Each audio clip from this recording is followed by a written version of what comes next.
আচ্ছা, আজকে আমাদের কাজ সময় এইগুলো নিয়ে আলোচনা হবে। আজকে থেকে শুরু। এখন কয়দিনে এটা শেষ করতে পারবো জানি না। চেষ্টা করি, হ্যাঁ। মানে এখানে অনেক বিষয় আছে তো।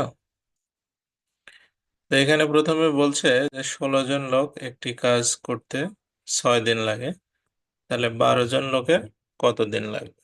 হুম। সহজ কথা।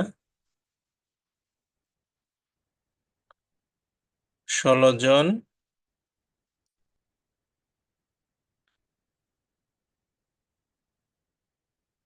লোকের সময় লাগে, 16 জন লোকের সময় লাগে হচ্ছে 6 দিন। তাহলে একজন লোকের সময় লাগবে বেশি দিন সময় লাগবে, তাই না? একজন লোক যখন কাজটা করবে। আর আমাদের হচ্ছে 12 জন লোকের সময় লাগবে, তাহলে এটা 6 × 16 ভাগ হচ্ছে 12। তাহলে এখানে আমরা যদি এটা দিয়ে এটা কাটি, তাহলে 2, এটা দিয়ে এটা কাটলে হচ্ছে 8। তার মানে হচ্ছে 12 জন লোকের সময় লাগবে হচ্ছে 8 দিন। ঠিক আছে। হুম। এই সবাই বুঝতে পারছেন তো? ঐকিক নিয়মের যে সহজ অঙ্ক, এগুলো কিন্তু কোনো জটিল কিছু নাই। হ্যাঁ, জাস্ট ঐকিক নিয়ম বেসিক বলতেই হবে। আচ্ছা, এরপরে চলে যায়। বলছে দৈনিক 6 ঘন্টা করে পরিশ্রম করে 10 জন লোক 7 দিনে একটা কাজ করতে পারে। তাহলে দৈনিক কত ঘন্টা পরিশ্রম করলে 14 জন লোক 6 দিনে ওই কাজ করতে পারবে? আচ্ছা, তা এখানে দেখেন বলছে দৈনিক 6 ঘন্টা করে পরিশ্রম করবে, 7 দিন সময় লাগবে। হুম। তার মানে 6 7 42 ঘন্টা। হুম। তার মানে আমরা বলতে পারি 10 জন লোক করতে পারবে 42 ঘন্টায়। হুম। তাহলে আমরা লিখি 10 জন 10 জন লোক করতে পারবে হচ্ছে কয় ঘন্টায়? 42 ঘন্টায়। 10 জন লোক করতে পারবে 42 ঘন্টায়। ঠিক আছে। তাহলে একজন লোক করতে পারবে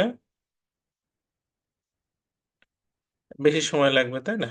তাহলে 42 × 10। আর আমাদের এখানে 14 জন লোক আছে, তাহলে 14 জন লোক করতে পারবে, তাহলে 42 × 10 ÷ 14। এইটা দিয়ে কাটলে এটা হবে 3।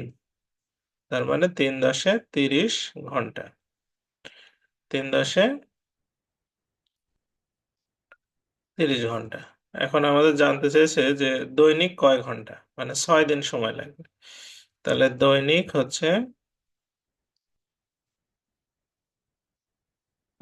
এই 30 ঘন্টাকে আমরা ভাগ করব 6 দিয়ে, তার মানে হচ্ছে 5 দিন। তার মানে 5 দিন সময় লাগবে কাজটা শেষ করতে। হ্যাঁ, এই সবাই বুঝতে পারছেন বিষয়টা কি? হ্যাঁ, মানে আমাদের মোট 30 ঘন্টা লাগবে, সেখানে হচ্ছে বলছে দৈনিক কয় ঘন্টা লাগবে। তাহলে দৈনিক মানে 6 দিন সময়, 6 দিনে তাহলে দৈনিক 5 ঘন্টা করে হলে হবে। হ্যাঁ।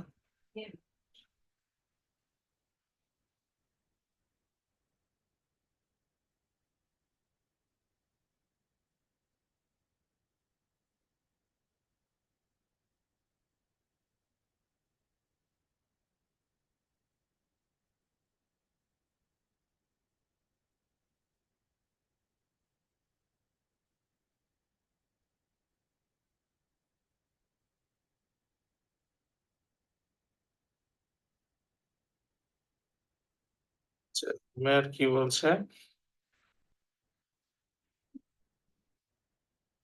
আমাদের হচ্ছে এখানে আহ, মানে ধরেন 10 জন লোকের সময় লাগবে 42 ঘন্টা, তাহলে একজন লোকের লাগবে এইটা। আর আমাদের মানুষ আছে 14 জন, তাহলে 14 জনের লাগবে 30 ঘন্টা। এখন বলছে, ওরা বলছে দৈনিক কত ঘন্টা কাজ করতে হবে, তাহলে 6 দিনে শেষ হবে। তাহলে 30 ঘন্টা যদি মোট সময় হয়, 6 দিন সময়, তাহলে 6 দিয়ে ভাগ করলে প্রত্যেক দিন হচ্ছে, সরি, প্রত্যেক দিন 5 ঘন্টা করে। হুম। প্রত্যেক দিন 5 ঘন্টা। হ্যাঁ, প্রত্যেক দিন 5 ঘন্টা। ঠিক আছে। ওকে। এরপরটা যায়, বলছে 20 জনে যে সময় একটি কাজ করতে পারে কর্মী সংখ্যা 60% কমে গেলে কাজ শেষ হতে কত গুণ সময় লাগে। আচ্ছা, দেখেন, মানে আমাদের 20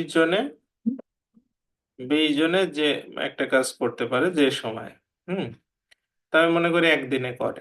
ঠিক আছে, তাহলে আমরা লিখি যে 20 জনে আহ, করতে পারে আপনার হচ্ছে, এটা 10 দিন ধরে, 10 দিন ধরলে সুবিধা হবে। হ্যাঁ, মনে করি মনে করি কারণ পার্সেন্টেজে গিয়ে ঝামেলা হয়। 20 জনে করতে পারে হচ্ছে 10 দিন। হ্যাঁ, তাহলে একজনে করতে পারবে বেশি সময় লাগবে, 10 × 20।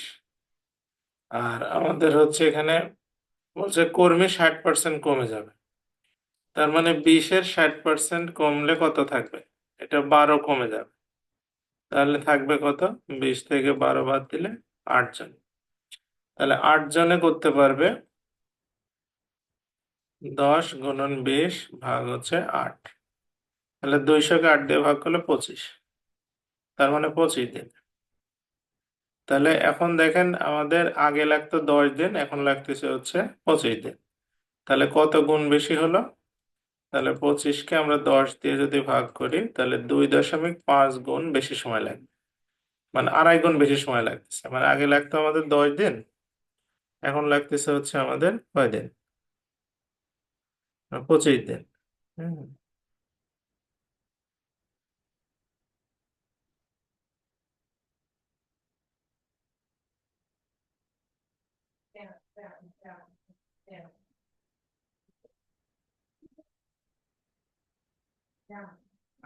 আরো বলেন নাই।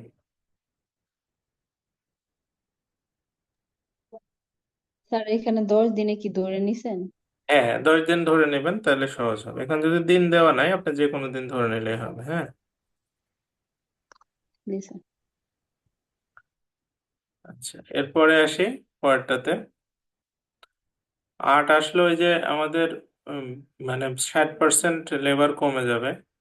তাহলে 20-এর 60% কমে গেলে 12 জন কমে যায়, থাকে 8 জন।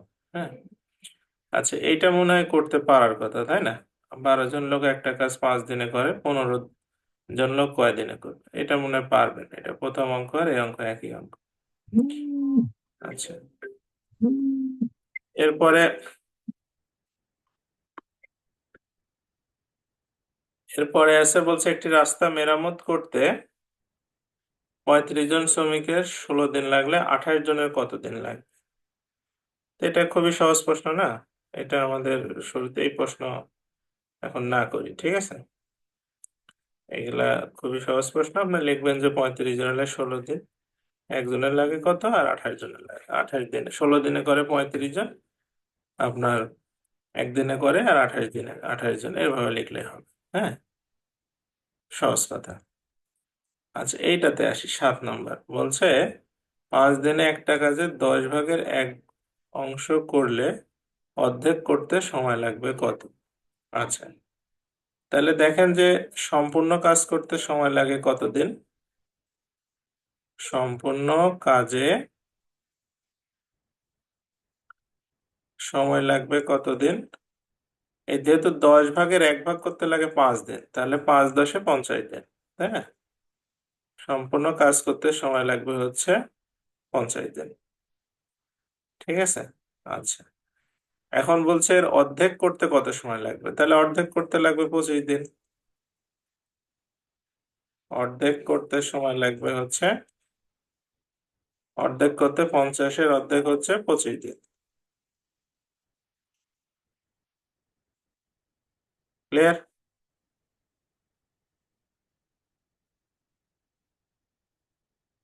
আচ্ছা, এরপরেরটাতে আসি। এটাও করার দরকার নাই, এটাও করার দরকার নাই, এইটাতে আসি। বলছে 10 জন লোকের কোনো কাজের 1/3 করতে লাগে 20 দিন, তাহলে কত কত দিনে, হুম, 20 জন লোক সম্পূর্ণ কাজটি করতে পারবে। হ্যাঁ, তার মানে আমরা এখানে লিখতে পারি যে হচ্ছে 15 জন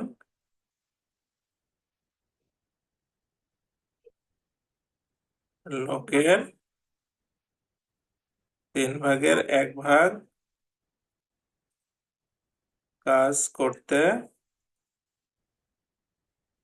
সময় লাগে হচ্ছে, সময় লাগে কয়দিন? 20 দিন। আচ্ছা, তাহলে আমাদের হচ্ছে 15 জন লোকের এক অংশ কাজ মানে সম্পূর্ণ কাজ করতে সময় লাগবে কতদিন তাহলে? তাহলে 20 × 3 মানে 3×20 = 60 দিন। এখন বলছে 15 জন লোকের লাগে 60 দিন, তাহলে একজন লোকের লাগবে কত? 60 × 15 দিন। আমাদের অঙ্কে চেয়েছে 20 জন লোক, তাহলে 20 জন লোকের সময় লাগবে কত? 60 × 15 ভাগ হচ্ছে 20। তাহলে এটা দিয়ে এটা কাটলে 3, 3×15 = 45, অর্থাৎ 45 দিন। ঠিক আছে, অর্থাৎ 45 দিন। ক্লিয়ার সবার?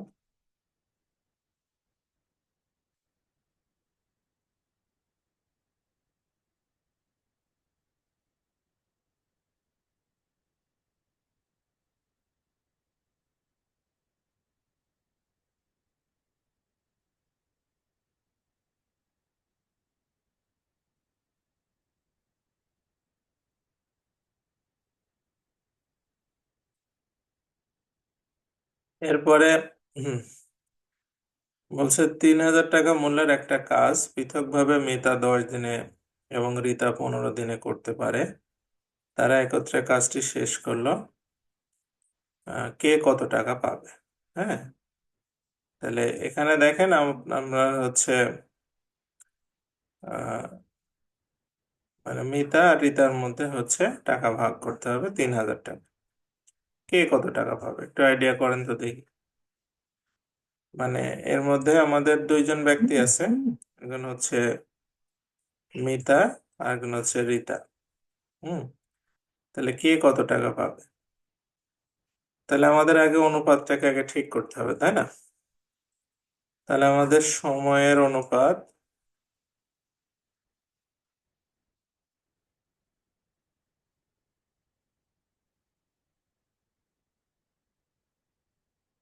অনুপাত হচ্ছে আপনার মিতা আর রিতা।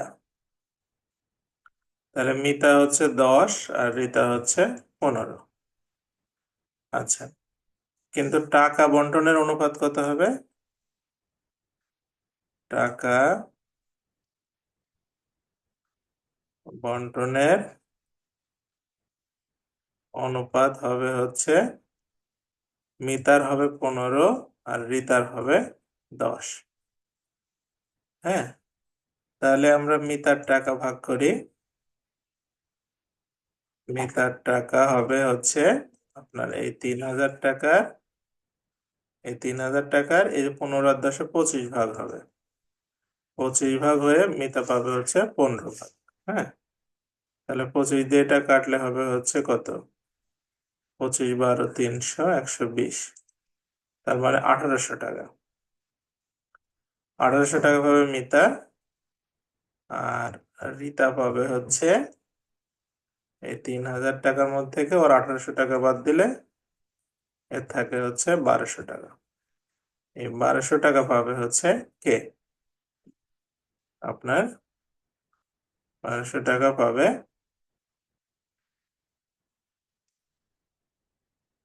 ঠিক আছে? সবাই বুঝতে পারছেন? মিতা পাবে 1,800 টাকা আর রিতা পাবে হচ্ছে 1,200 টাকা। কারো কনফিউশন থাকলে জিজ্ঞেস করবেন।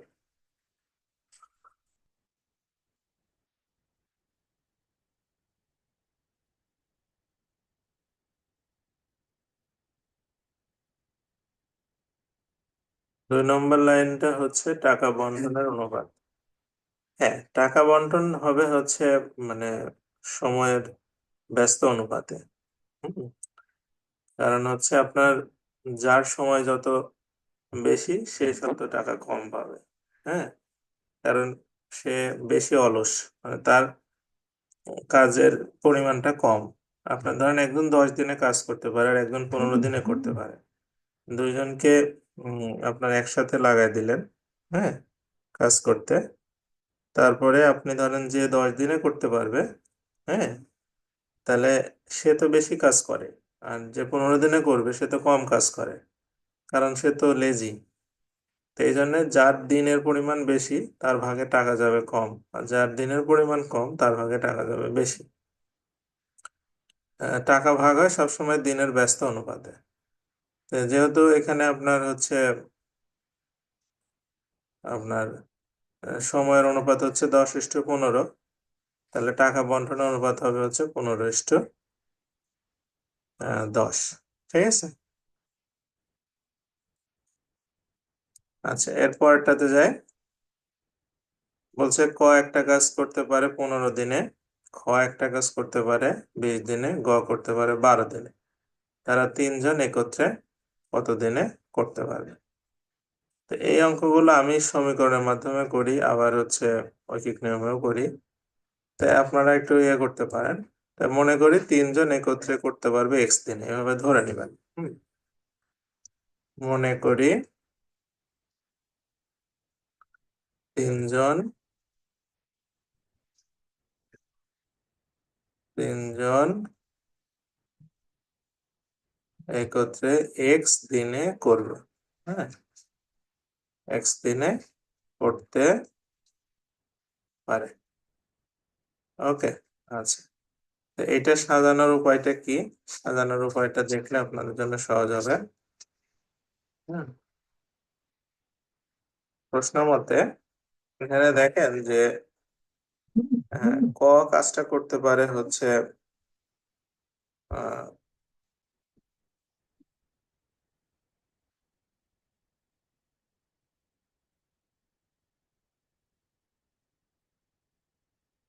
এখানে ক করতে পারে 15 দিনে, তাই না?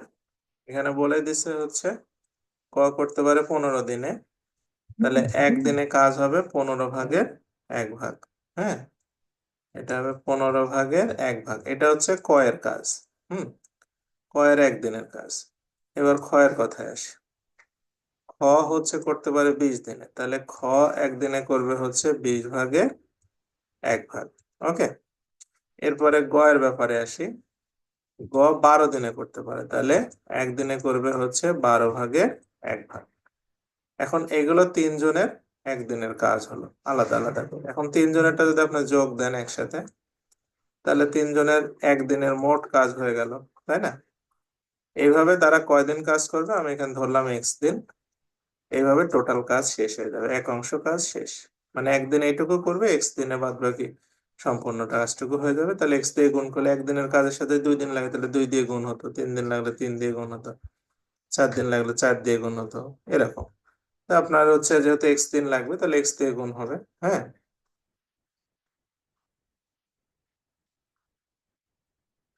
হ্যাঁ, তাহলে সমান সমান 1, মানে এক অংশ কাজ শেষ হবে। তা এখন আপনার এখান থেকে আমরা হচ্ছে এটার এইটুকু লসাগু করে নেব। লসাগু করলে হবে হচ্ছে 60, তাই না? 60 লসাগু করব। আর এখানে এটা হচ্ছে আপনার 4, এটা হচ্ছে 3, আর এটা হচ্ছে 5, আর তার সাথে একটা এক্স, সমান সমান হচ্ছে 60, সরি 1। এখন তাহলে আপনার উপরে হচ্ছে 4 আর 3 7, 5 12, তাহলে 12 এক্স সমান সমান 60। তার মানে এক্স এর মান হচ্ছে 5। তার মানে তারা একত্রে করতে পারে 5 দিনে। বুঝতে পারছেন? তারা এই তিনজন একত্রে করবে হচ্ছে 5 দিনে। ওকে, এটা হচ্ছে সবচেয়ে মানে সহজ উপায়।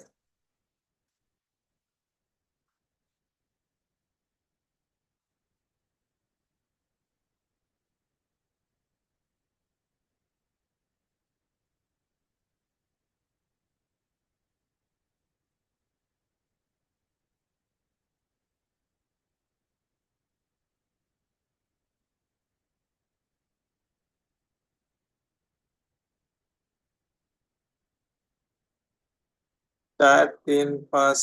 আচ্ছা, এটা তো সহজ বিষয়। আপনার লসাগু করলে তো এরকমই হবে না? আপনার 15 দিয়ে 60কে ভাগ করতে হবে, 4 হবে, 4-এর সাথে 1 গুণ করে 4 লিখতে হবে। এটা তো লসাগুর যোগ এভাবে করে। হ্যাঁ।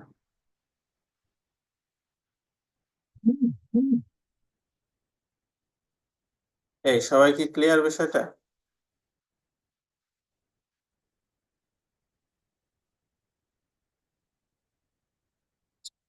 এরপরে চলে যায়। এরপরে বলছে, অনেক বলছে কি সমস্যা, অনেক বলেন আপনি। আপনার সমস্যা তো বুঝতে হবে তাহলে। হ্যাঁ, বলেন দেখি।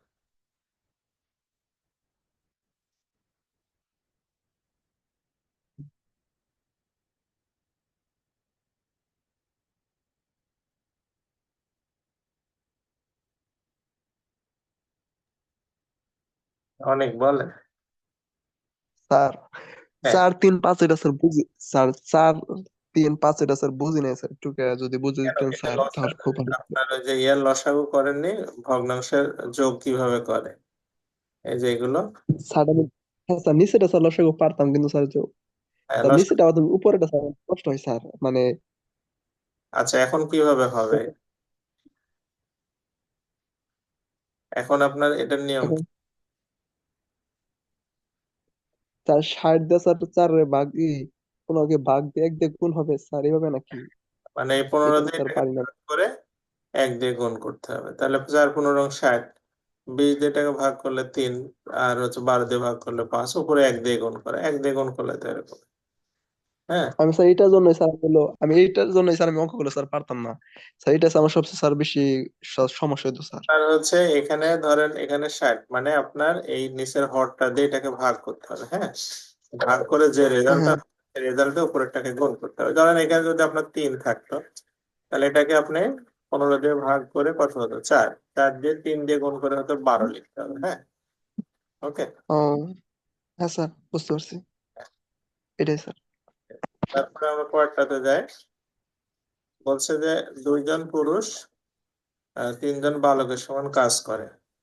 4 জন পুরুষ 10 জন বালক একটি কাজ 21 দিনে করতে পারে। তাহলে 6 জন পুরুষ আর হচ্ছে 15 জন বালক কত দিনে কাজটা করতে পারবে? তাহলে এখানে আমাদের হচ্ছে এই যে যে কোনো একটা কনভার্ট করে নিতে হবে। হ্যাঁ, এখানে 4 জন পুরুষ আর 10 জন বালক, তাই না? আর এখানে 2 জন পুরুষ 3 জন বালক সমান। তাহলে আমরা এইটুকুকে আগে এখানে লিখবো যে 2 জন, 2 জন আপনার হচ্ছে পুরুষ, 2 জন পুরুষ সমান সমান হচ্ছে কি 3 জন হচ্ছে বালক, তাই না? 3 জন বালক। এখন আপনার এখানে হচ্ছে 4 জন পুরুষ আছে। 4 জন পুরুষ থাকলে 6 জন বালক হবে। হ্যাঁ। আর এখানে দেখেন 6 জন পুরুষ আছে। 6 জন পুরুষ থাকলে তাহলে কি, মানে একজনে 1.5 জন করে, 6 জন তাহলে 9 জন বালক হবে। হুম। এই কনভার্সনটা আগে করে নিতে হবে, ঠিক আছে? বালক গুলা পুরুষ গুলা বালকে কনভার্ট। তাহলে আমরা এই যে এখানে যে 4 জন পুরুষ ছিল, এটাকে 6 জন বানালাম, আর এখানে 10 জন, মোট হচ্ছে 16 জন। তাহলে আমরা লিখবো যে 16 জন, 16 জন বালক করে কত দিনে? আপনার 21 দিনে। ঠিক আছে, 21 দিনে। তাহলে একজন করবে কয় দিনে? 21 গুণন 16। আর এখানে আছে 6 জন আর 15 জন, তাহলে 6 জন পুরুষকে আমরা 9 জন বানাইছি। তাহলে 9 আর 15 মিলে 24 জন। তাহলে 24 জন মিলে করবে 21 গুণন 16 ভাগ হচ্ছে 24। তাহলে এটা কাটাকাটি করলে আপনার, এটা আগে কাটি, 8 দিয়ে কাটলে এটা 2, এটা 3, 3 দিয়ে কাটলে এটা 7, 7 দোকানে 14 দিন। ঠিক আছে, বুঝছেন বিষয়টা কি? হ্যাঁ।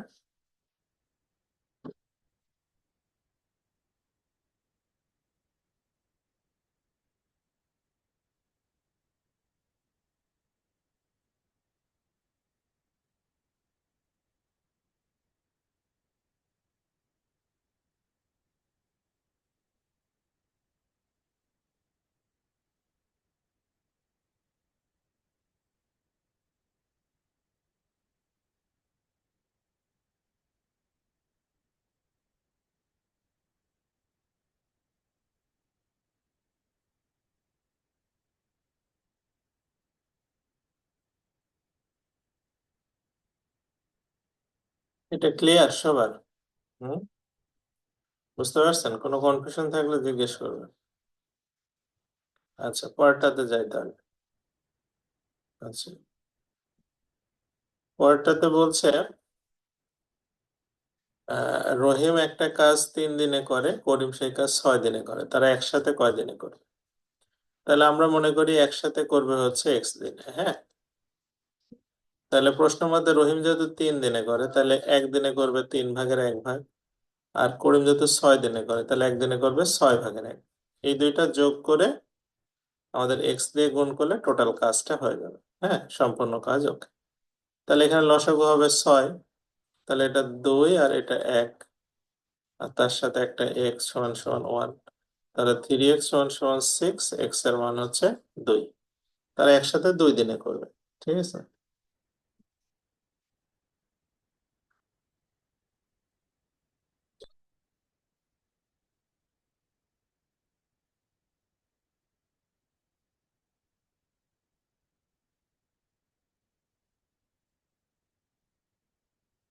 বুঝতে পারছেন সবাই? তার মানে তারা একসাথে করবে হচ্ছে 2 দিন সময় লাগবে। আচ্ছা, খুবই সিম্পল ব্যাপার এগুলো। আজকে গ্রামীণ ব্যাংকের একটা পরীক্ষা হয়েছে, তা আমি একটা প্রশ্ন সমাধান আপলোড করেছি যে গ্রামীণ ব্যাংকের ওই শিক্ষানবিশ কেন্দ্র ব্যবস্থাপক পদে। হুম, একজন কমেন্ট করছে যে 30টা হয়েছে, রিটেন মোটামুটি ভালো হয়েছে, ডাক আসতে পারেনি। হ্যাঁ, এখন এর কমেন্ট বোঝাও খুব কঠিন। মানে 30-30-এর পরে লিখছে আপনার টা, মানে এরকম ভাবে লিখছে 30, আর এটা লিখছে টা, হ্যাঁ। তারপরে এটা লিখছে হইছে, না হইছে, হ্যাঁ। তারপরে লিখছে রিটেন, RIEEN, রিটেন। তারপর লিখছে মোটামুটি ভালো হয়েছে, ডাক আসতে আসতে পারেনি, পারেনি। হ্যাঁ, ডাক আসতে পারেনি। পারেনি মানে আসলে বুঝি না আমি, তারপর অনেক কষ্ট করে পরে বুঝলাম যে ডাক আসবে কি না, এটার অর্থ হচ্ছে এটা পারেনি মানে আসবে কি না, এরকম কিছু মানে মিনিং করতে পারে। আর রিটেন বানানের এই কন্ডিশন, তাহলে তার কিভাবে 30টা মানে হলো বুঝলাম না। হুম, ভাষার মানে কি একটা অপব্যবহার। আমরা 21শে ফেব্রুয়ারি নিয়ে কত চর্চা করলাম, মানে ইয়ে করতে গেলাম, অনুষ্ঠানে গেলাম, লেকচার শুনলাম। হ্যাঁ, একজন লেকচার দিচ্ছে যে আমাদের একটাই ভাষা, হুম, অথচ হবে কিন্তু ভাষা। আমি ভাবলাম যে মানে এরকম একটা অবস্থা, বুঝতে পারছেন? এদের লেখা 30-এর পরে আবার টা লিখছে TA। এখন এরা ভাবে যে এতে ক্ষতি বা কি, স্যার তো বুঝতেই পারছে। আচ্ছা, এখন এই ক্ষতি তো সবাই বুঝবে না। হুম, ভাষা যদি আপনি বিকৃত করেন, তাহলে এটা যে ক্ষতি হয়, এই ক্ষতি কি আপনারা বুঝেন কেউ? মানে এখানে যে 17-16 জন আছেন, আপনারা বুঝেন যে ভাষা বিকৃত করলে ক্ষতি কি? ধরেন আপনি 30-এ যেমন অনেকে লেখে, দেন ইংলিশের কথা বাদ দিলাম, বাংলাতে অনেকে আহ, লেখে যে তুই কি কলেজ যাবি। যাবি লেখে এইভাবে JBI, আর কলেজ লেখে CLG, আর বলে তুই অনেক চেঞ্জ হয়ে গেছিস, এটাকে লেখে CNG হয়ে গেছিস, হ্যাঁ। আসলে এটা ধরেন আমি বুঝলাম, হ্যাঁ, যে যাবি কলেজ CNG, আসলে এখন সে লিখলো আমি বুঝলাম, এটা তার সে অন্য কাউকে দিচ্ছে না বা কিছু করতেছে না, এতে একটা ক্ষতি আছে। এই ক্ষতিটা কি জানেন আপনারা? যে বাংলা ভাষার যে ক্ষতি হচ্ছে, জাতির ক্ষতি হচ্ছে, এটা আমাদের অর্থনীতির ক্ষতি হচ্ছে, হ্যাঁ, এটা আমাদের মানে সংস্কৃতির ক্ষতি হলে সমস্যা কি? সংস্কৃতির ক্ষতি হলে কোনো সমস্যা আছে? এখন এইগুলো জিনিসগুলো আমাদের বাচ্চা কাচ্চাদের শেখানো হয় না, যে সংস্কৃতির ক্ষতি হলে সমস্যা কি, ভাষার ক্ষতি হলে সমস্যা কি। তারপরে আমাদের ঐতিহ্য, পুরাতন ঐতিহ্য, পয়লা বৈশাখের ক্ষতি হলে সমস্যা কি? তো এগুলো সমস্যা যতদিন ধরেন বোঝানো যাবে না, স্টুডেন্টদেরকে বোঝানো যাবে না, ততদিন তারা ওই বক্তব্য শুনবে আর ফোন চাপবে, ইয়ে করবে, মানে তারা এগুলোর প্রতি দরদ আসবে না। আর এই দেখবে যে রাষ্ট্রপতি আর প্রধানমন্ত্রী ফুল দিচ্ছে, এই পর্যন্তই শেষ। হ্যাঁ। আর মনে করেন আমার বয়স 35 বছর, আর 15 বছরের একটা ছেলে, আজকে অটোর ভিতরে উঠছি, সে এক পায়ের উপর আর এক পা তুলে দিয়ে গোটাটা অর্ধেকের বেশি দখল করে নিয়ে বসে আছে। সে থাকুক, তারপরে আমরা উঠলাম, তার পা আমার পায়ে গায়ে লেগে যাচ্ছে, তারপরেও তার মানে পাটা সরাতে ইচ্ছা হচ্ছে না। বুঝতে পারছেন? তারপরে আর এখন তার যদি ইচ্ছা না হয়, তাকে কি জোর করে আর বলারই বাকি আছে? হ্যাঁ। এখন ক্ষতিটা কি আসলে? এই ক্ষতি আমরা জানিও না। হ্যাঁ। আহ, ঠিক আছে। তো এই ক্ষতি না জানার কারণে আমাদের ধরেন এই সমস্যাগুলো হয়ে গেছে। বা এখন মানুষ যখন দেখেন যে লাভের কথা, লাভটা আমরা জানি তাড়াতাড়ি লেখা যায়, ক্ষতিটা জানি না, এই আর কি সমস্যা।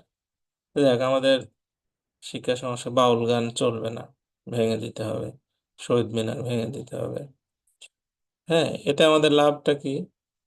কোনো লাভ নাই। আপনি বাউল গান বন্ধ করে দিলে আপনার কি লাভ হবে? এ দেশের মানুষের কি উন্নতি হবে, কি লাভ হবে? কেউ বলতে হবে। ক্ষতিটা কি?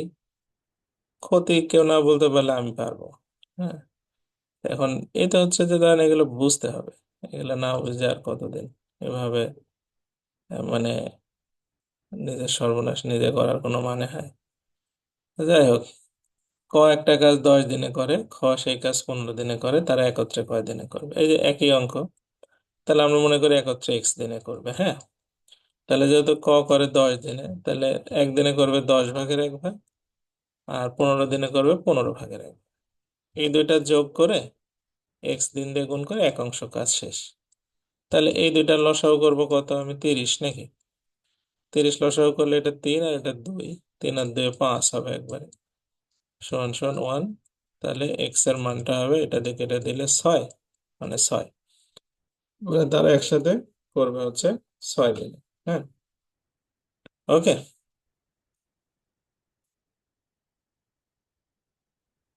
আচ্ছা, এর পরেরটাতে চলে যায়। ক একটা কাজ করে 4 দিনে, খ করতে পারে 6 দিনে, গ করতে পারে 12 দিনে, তারা একত্রে কয় দিনে করবে? তো এটাও করে দিই। তারপরে আমরা মনে করি একত্রে করবে X দিনে। হ্যাঁ। তাহলে ক যেহেতু 4 দিনে করে, তাহলে একদিনে করবে 4 ভাগের 1 ভাগ। খ করে 6 দিনে, একদিনে করবে 6 ভাগের 1 ভাগ। গ করে 12 দিনে, একদিনে করবে 12 ভাগের 1 ভাগ। এই তিনটা যোগ করে কয়দিন সময় লাগবে? X দিন করে টোটাল কাজ। ওকে, টোটাল কাজ মানে এক অংশ। তাহলে এখান থেকে আপনি লসাগু করবেন 12, তাহলে এটা 4 দিয়ে ভাঙলে 3 নাকি? আর এটা 2, আর এটা হচ্ছে 1। হুম। X=1, তাহলে এটা 6x=12। তার মানে এক্স এর মান হচ্ছে 2। মানে তারা একত্রে করলে 2 দিন সময় নেবে। এইটা বুঝতেছেন? এটাই কিন্তু আসে পরীক্ষায়, 90% পরীক্ষায় এটাই আসে। বুঝতে পারছেন? হুম।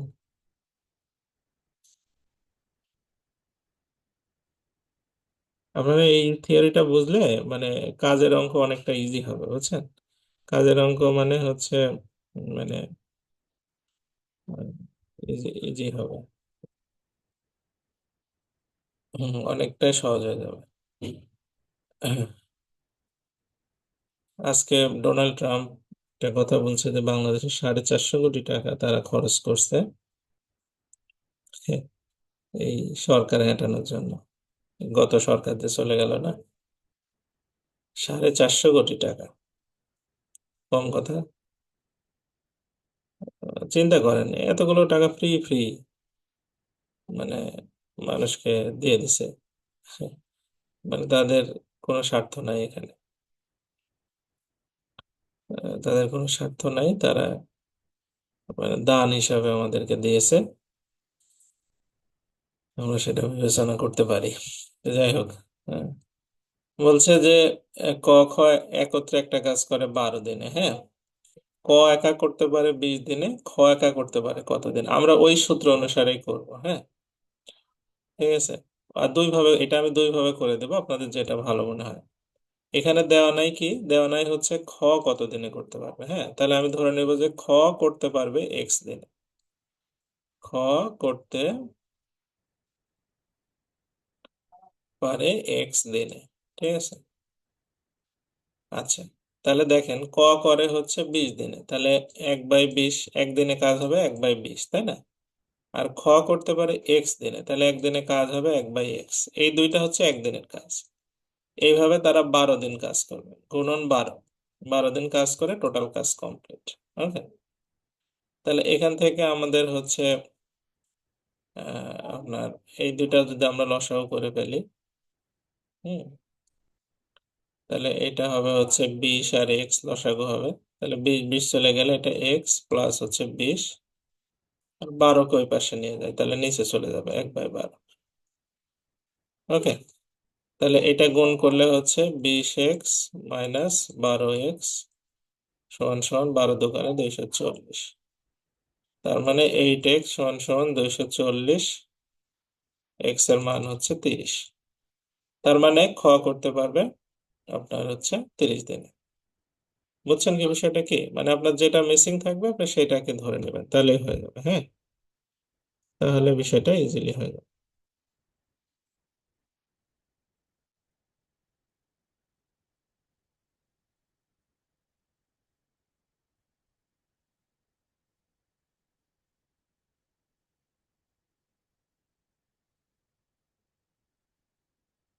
আচ্ছা, আরেকটা উপায় আছে।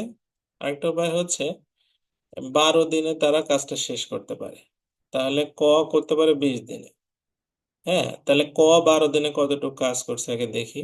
তাহলে ক 12 দিনে করে, 12 দিনে করে, 20 দিনে করে একটা কাজ, তাহলে একদিনে করে 20 ভাগের 1 ভাগ, এইভাবে 12 দিনে কতটুকু করবে। এটা যদি আপনি কাটাকাটি করেন, তাহলে 4 দিয়ে কাটলে এটা 3, এটা 5, মানে 5 ভাগের 3 ভাগ কাজ ক শেষ করে ফেলছে, বুঝছেন? তাহলে বাকি থাকলো কয় ভাগ? 1 থেকে এটা বাদ দিলে হবে, তার মানে 5 ভাগের 2 ভাগ বাকি থাকলো। এই 5 ভাগের 2 ভাগ করবে খ, কয় দিনে করবে? 12 দিনে, কারণ সেও তো 12 দিন করছে। তাহলে আমরা লিখবো 5 ভাগের 2 ভাগ করে 12 দিনে। তাহলে এক অংশ করতে সময় লাগবে 12 × 5 ভাগ 2, তাহলে এটা 30 দিন হচ্ছে। হ্যাঁ,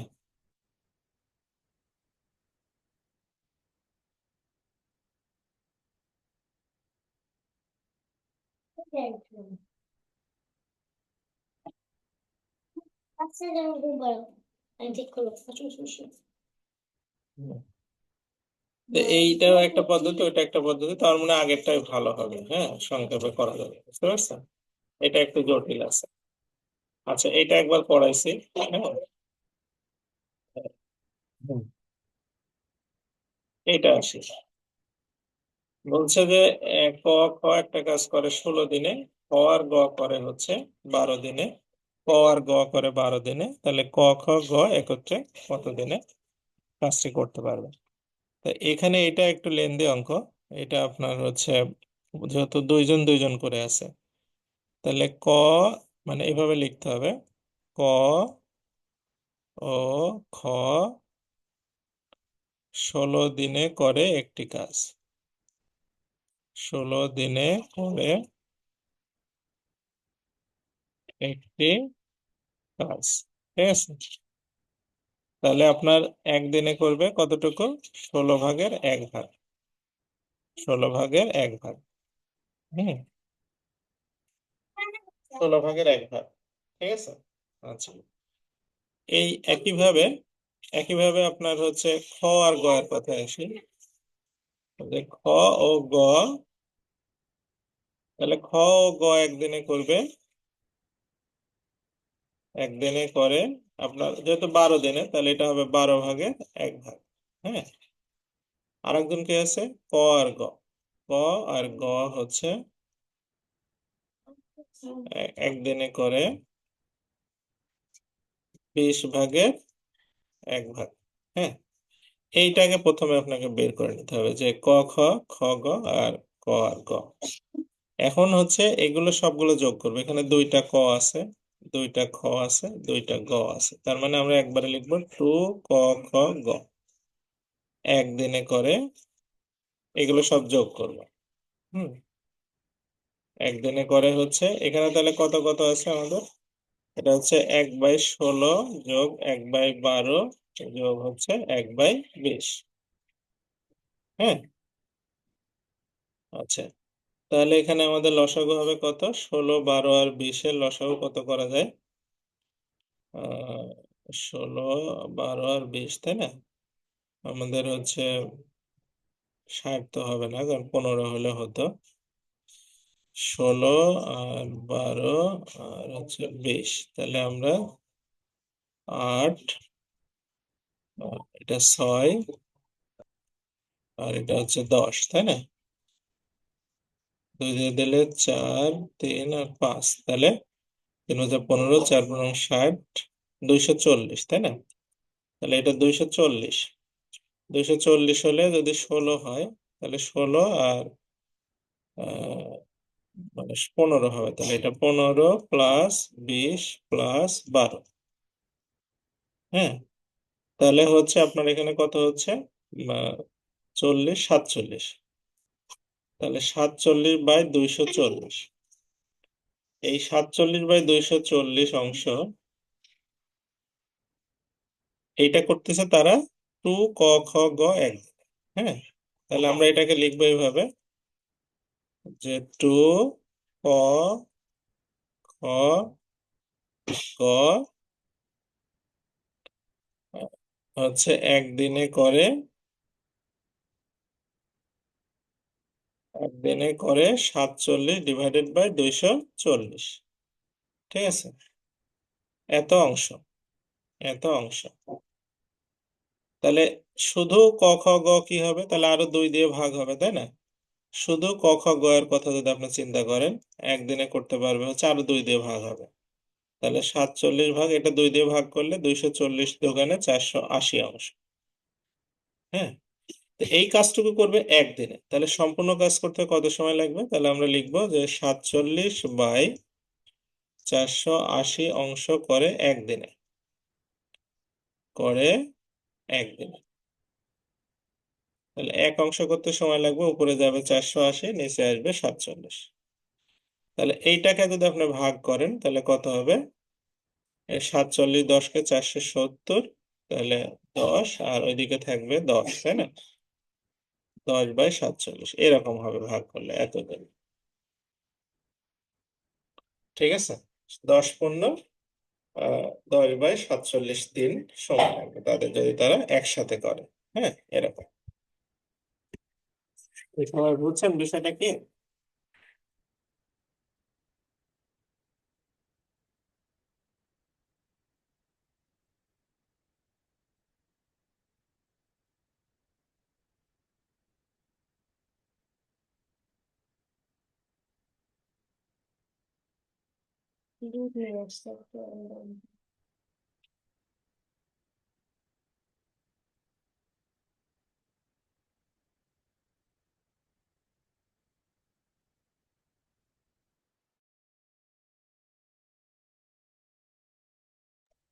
আপনারা একটু ওয়েট করেন 1 মিনিট। হ্যাঁ।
আচ্ছা, তারপরে আমাদের এটাতে ফ্রি।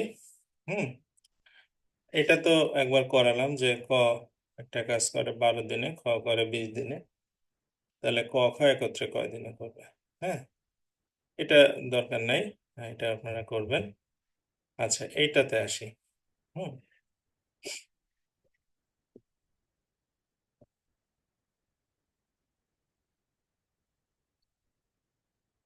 এটাতে বলছে যে ক একটি কাজ করতে পারে 10 দিনে, আর খ করতে পারে 15 দিনে। তারা একত্রে 4 দিন কাজ করার পরে ক চলে গেল, আর বাকি যে কাজ ছিল সেটা হচ্ছে খ কত দিনে শেষ করবে। তাহলে এখানে আমাদের দুইটা অংশ আপনাকে আগে বুঝতে হবে। তাহলে বাকি কাজ খ কত দিনে শেষ করবে, এটা আপনি ধরে নেন হচ্ছে এক্স দিন। আর দুইটা অংশ আগে বুঝেন। প্রথমে হচ্ছে ক আর খ, এরা কাজ করছে একসাথে, আর খ একা একাই কয়েকদিন করছে। বুঝতে পারছেন? হ্যাঁ, মানে ক আর খ একসাথে কয়েকদিন করছে, আর খ একা একা করছে কিছুদিন। তাহলে ক 10 দিনে করতে পারে, তাহলে একদিনে করবে 10 ভাগের 1 ভাগ নাকি? হ্যাঁ, খ 15 দিনে করে, তাহলে একদিনে করবে 15 ভাগের 1 ভাগ। এইভাবে তারা বলছে তারা একত্রে 4 দিন কাজ করছে, করলো 4 দিন করলো, করার পরে কি হলো, এবার ক চলে গেল, খ থাকলো।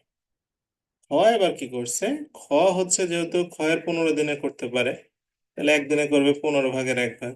এইভাবে এইভাবে খ কয়দিন করবে, আরো এক্স দিন করবে। করার পরে এই এই অংশ আর এই অংশ দুইটা যোগ করলে আমাদের সম্পূর্ণ কাজ কমপ্লিট হয়ে যাবে।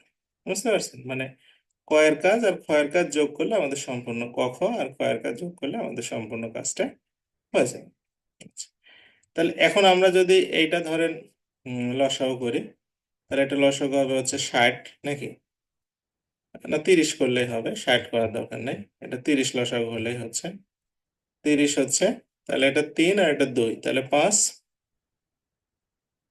এটা এটা 3 হবে, এটা 2 5, আর এই 4 দিয়ে গুণ হলে 4 5 20 হবে একবারে। হ্যাঁ, 20 লিখে ফেললাম। প্লাস হচ্ছে এটা x/15, এটা হচ্ছে 1। ওকে, এখন এখন আপনার হচ্ছে এই শূন্য এই শূন্য কেটে দেন। তাহলে x/15কে আমি এই পাশে রাখি, ওইটাকে ওই পাশে নিয়ে যাই, 1/2/3। হ্যাঁ, তাহলে এখানে আমাদের x/15 হচ্ছে, আর 3 ভাগের 2 ভাগ বাদ দিলে 3 ভাগের 1 ভাগ থাকে। ঠিক আছে, তাহলে x এর মানটা হবে কত, 5। তার মানে বাকি কাজ আর ক এর 5 দিন সময় লাগবে। আপনারা বুঝতে পারছেন বিষয়টা কি বলতে চাচ্ছি আমি, বা কি হলো ঘটনাটা? একটু মনোযোগ দিলেই হবে। হ্যাঁ, আপনারা দেখেন কোনো কনফিউশন থাকলে। হ্যালো।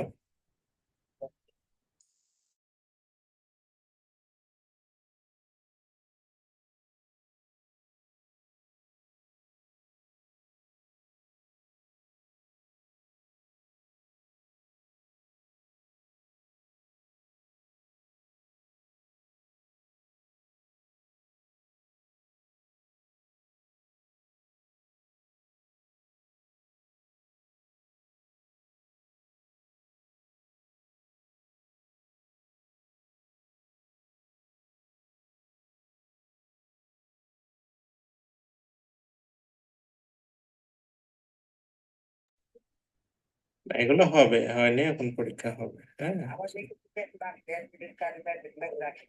আসবে আসবে। হ্যাঁ,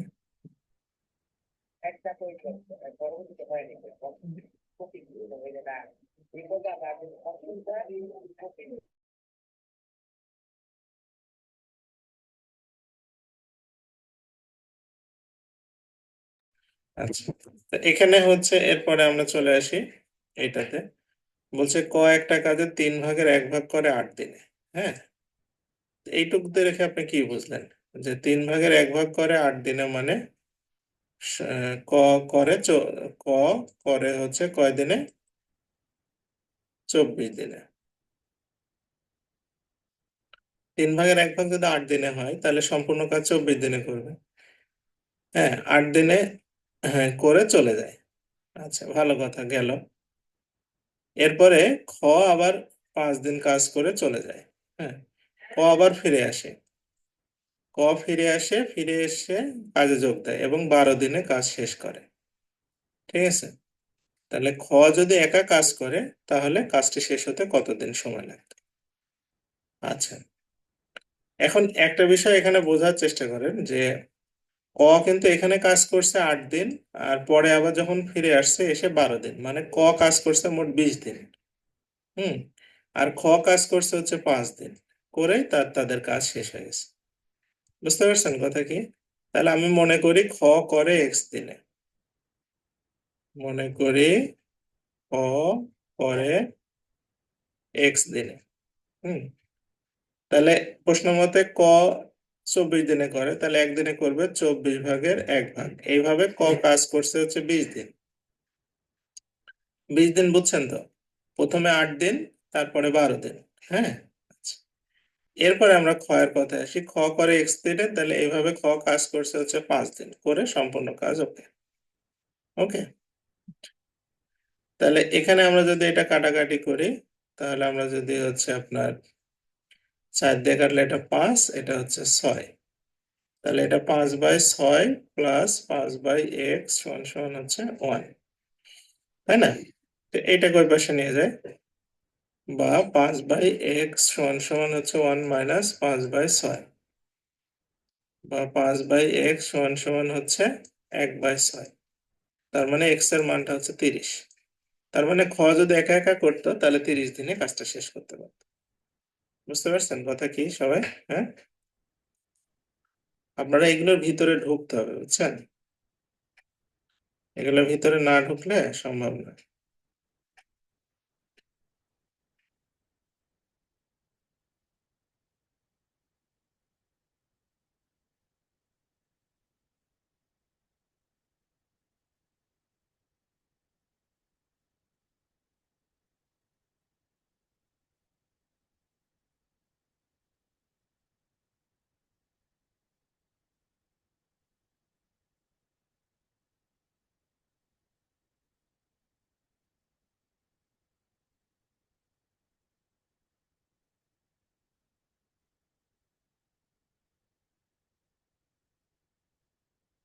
আপনারা বুঝছেন বিষয়গুলো কি?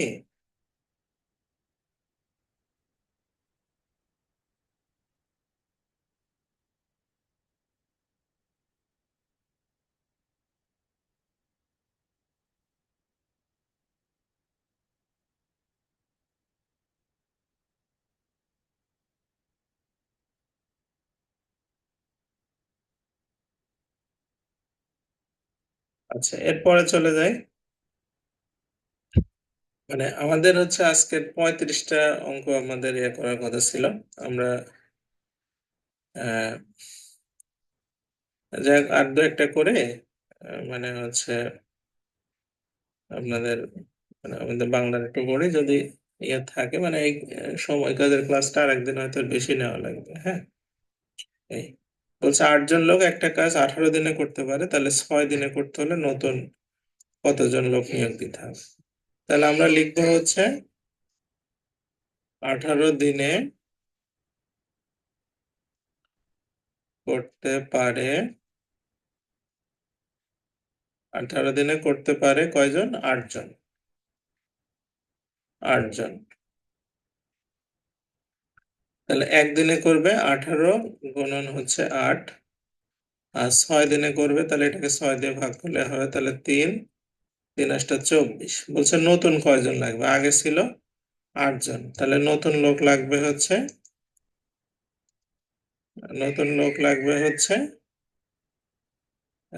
আপনার এই 24 থেকে 8 বাদ দিলে 16 জন, আর 16 জন নতুন লোক লাগবে। হ্যাঁ, তাহলে এটা হবে।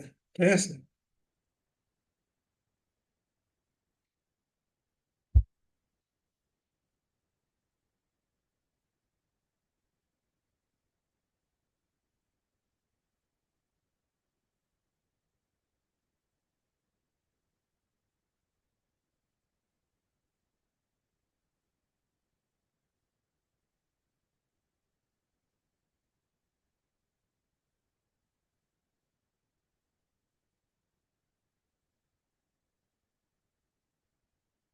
আচ্ছা, এরপরেরটাতে দেখি।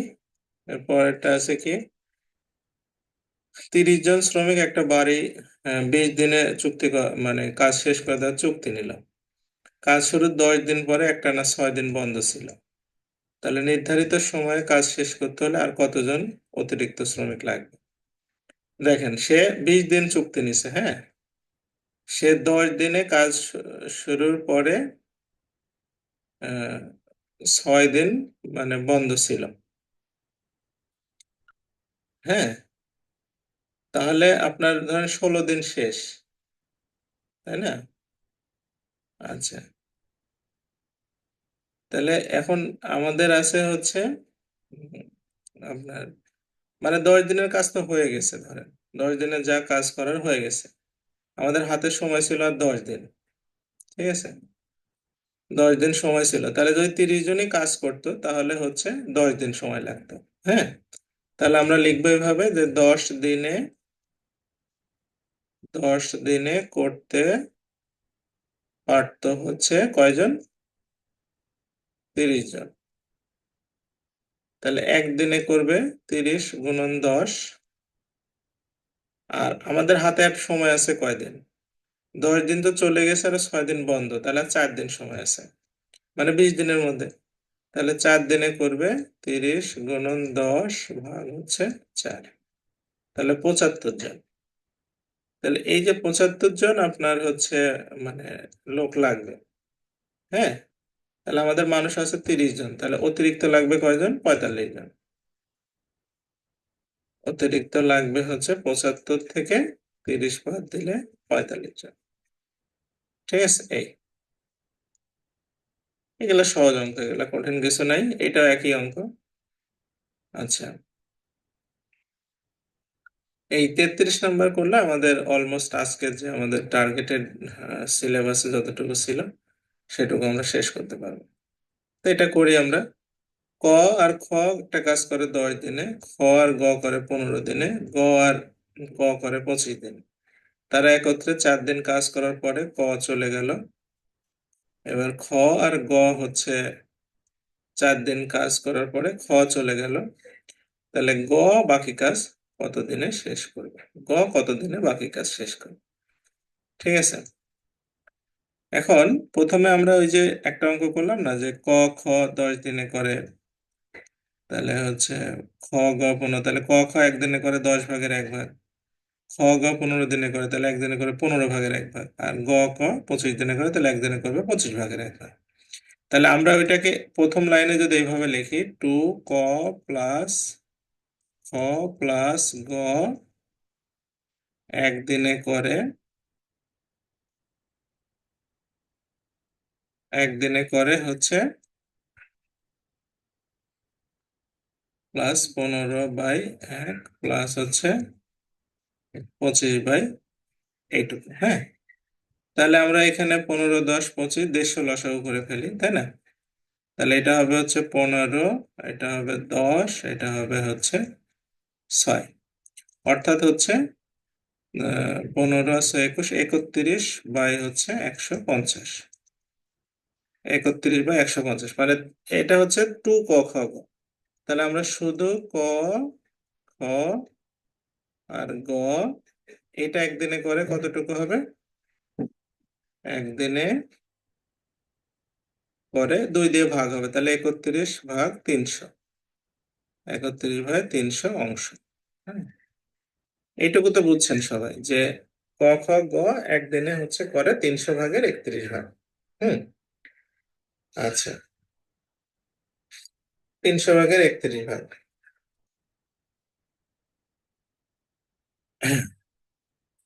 আমাদের গ এর কাছে যেতে হবে কিন্তু। হুম। তাহলে আমাদের গ গ একদিনে করে কতটুকু সেটা আগে বের করি।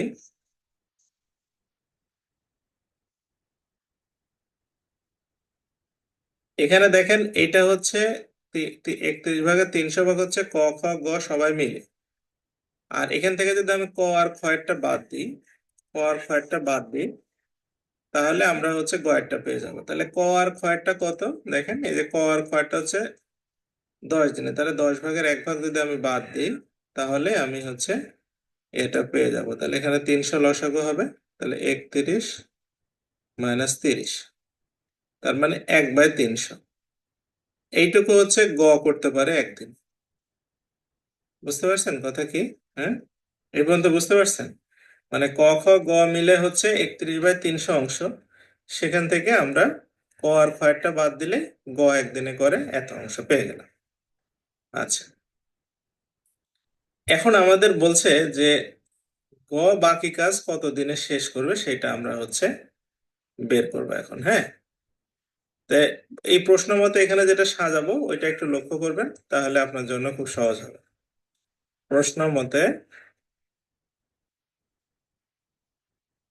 প্রথমে দেখেন ওনারা বলছে কি, যে তারা তারা মানে তিনজন একসাথে 4 দিন কাজ করছে। তিনজন একদিনে করে হচ্ছে 31/300। এইভাবে করছে হচ্ছে কয়দিন? 4 দিন করলো, ভালো। এরপরে খ আর গ মিলে আরো 4 দিন। হুম খ আর গ করে 15 দিনে, তাহলে 15 ভাগের 1 ভাগ, এইভাবে আরো 4 দিন।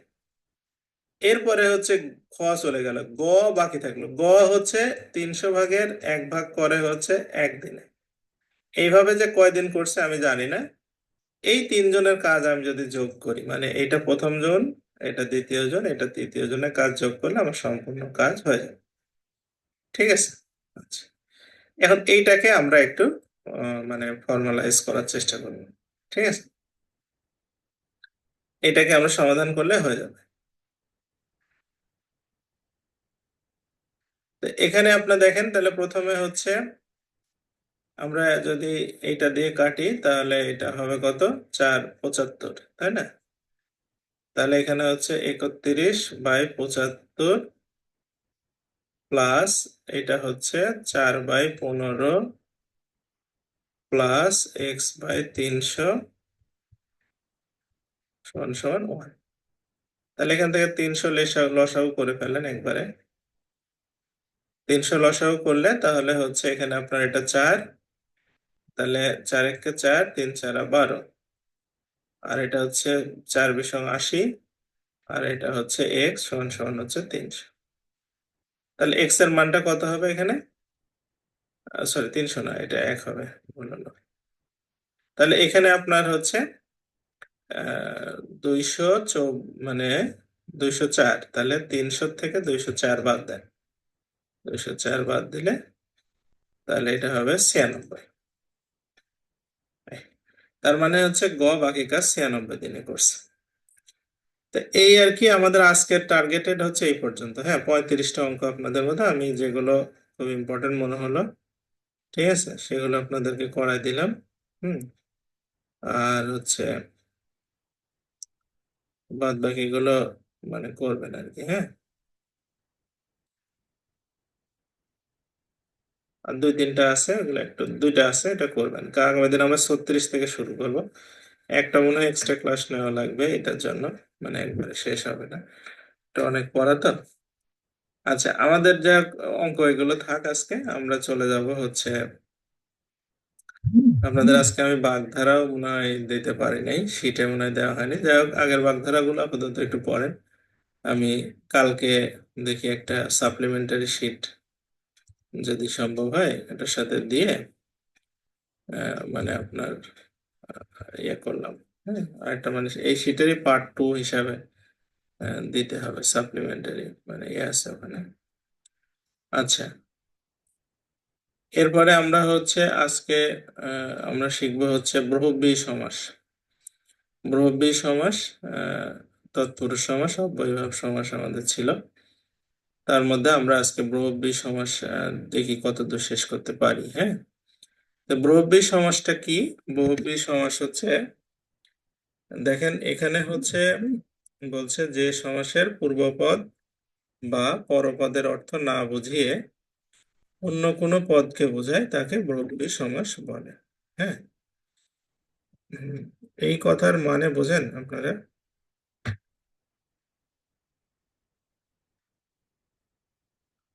এখানে যে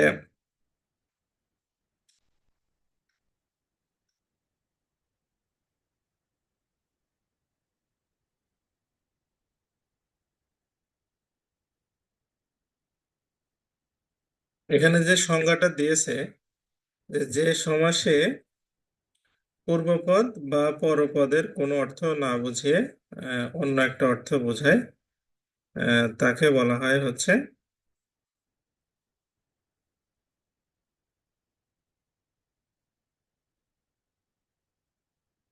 তাকে বলা হয় আপনার হচ্ছে ব্রহ্মী সমাস। তো এখন আসলে হুম পূর্বপদ পরপদের অর্থ কিছুই বোঝায় না।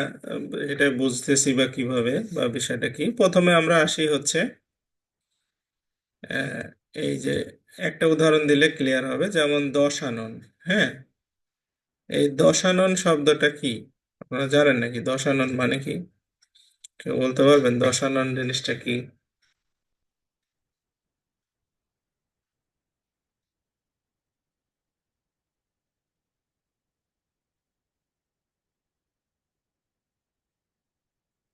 কেউ জানেন না আনন মানে কি? আচ্ছা, হ্যাঁ, পলাই দাই বলছে 10 মাথা যার। আচ্ছা,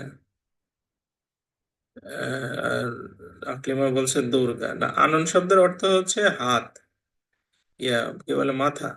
হাত না, মাথা। বা এটা মানে বদন। বদন মানে হচ্ছে আপনার বদন মানে কি, মানে মুখ। তোর বদন খানি মলিন হলে আমি নয়ন জলে ভাসি, এটা বদন। বদন মানে চেহারা। তো 10টা মুখ যার, ঠিক আছে, তো তাকে বলা হবে হচ্ছে দশানন। এখন এই বাক্যে আপনার পূর্বপদ কোনটা? 10। আর পরপদ কোনটা? আনন, নাকি? আনন শব্দের অর্থ হচ্ছে মাথা, আর আপনার হচ্ছে 10 শব্দের অর্থ হতো সংখ্যা। এখন এই দশানন দ্বারা কি বোঝাচ্ছে? দশানন দ্বারা বোঝাচ্ছে যে আহ, মানে দেখেন, এই দশানন কিন্তু একজনের নাম। সেটা যে স্বয়ং লেখছে রাবণ। রাবণের 10 মাথা ছিল। তো 10 মাথার কারণে তার নাম হয়েছে দশানন। এখন আহ, আসলে ব্যাপারটা হচ্ছে কি এরকম যে এটা কিন্তু রাবণেরই নাম শুধু, দশানন। হ্যাঁ, এটা ধরেন আরো যদি কারো 10 মাথা হয়েও থাকে, আমরা জানি না, তার নাম কিন্তু দশানন না। বুঝতে পারছেন বিষয়টা কি? মানে আমরা শুধু বুঝবো কাকে? রাবণকেই বুঝবো। এখানে 10-এর সাথেও মানে আনন মাথা এবং আনন কোনোটাই গুরুত্বপূর্ণ হচ্ছে না, গুরুত্বপূর্ণ হচ্ছে রাবণ। দশানন বলতে 10কেও গুরুত্ব দেওয়া হয় না, আননকেও গুরুত্ব দেয় না। এই কথাটা চলে যায় কাকে? কার হচ্ছে আপনার এই রাবণের কথায়। তো এই জন্যই বলে যে ব্রহ্মী সমাস মানে আপনি ব্যাস বাক্য যেটা করলেন, ব্যাস বাক্যের সাথে মূল কথাটার খুব একটা মিল নাই। হুম তো মানুষের কি আসলে 10 মাথা হওয়া সম্ভব কিনা, এটাও একটা বিতর্কের বিষয়। হুম যে মানুষের তো আসলে 10 মাথা হওয়া সম্ভব না। আমরা জেনেটিক্যালি আমাদের পূর্বপুরুষের থেকে, আমাদের ধরেন যে ইতিহাস, লেখা ইতিহাসই আছে প্রায় 4000 বছরের।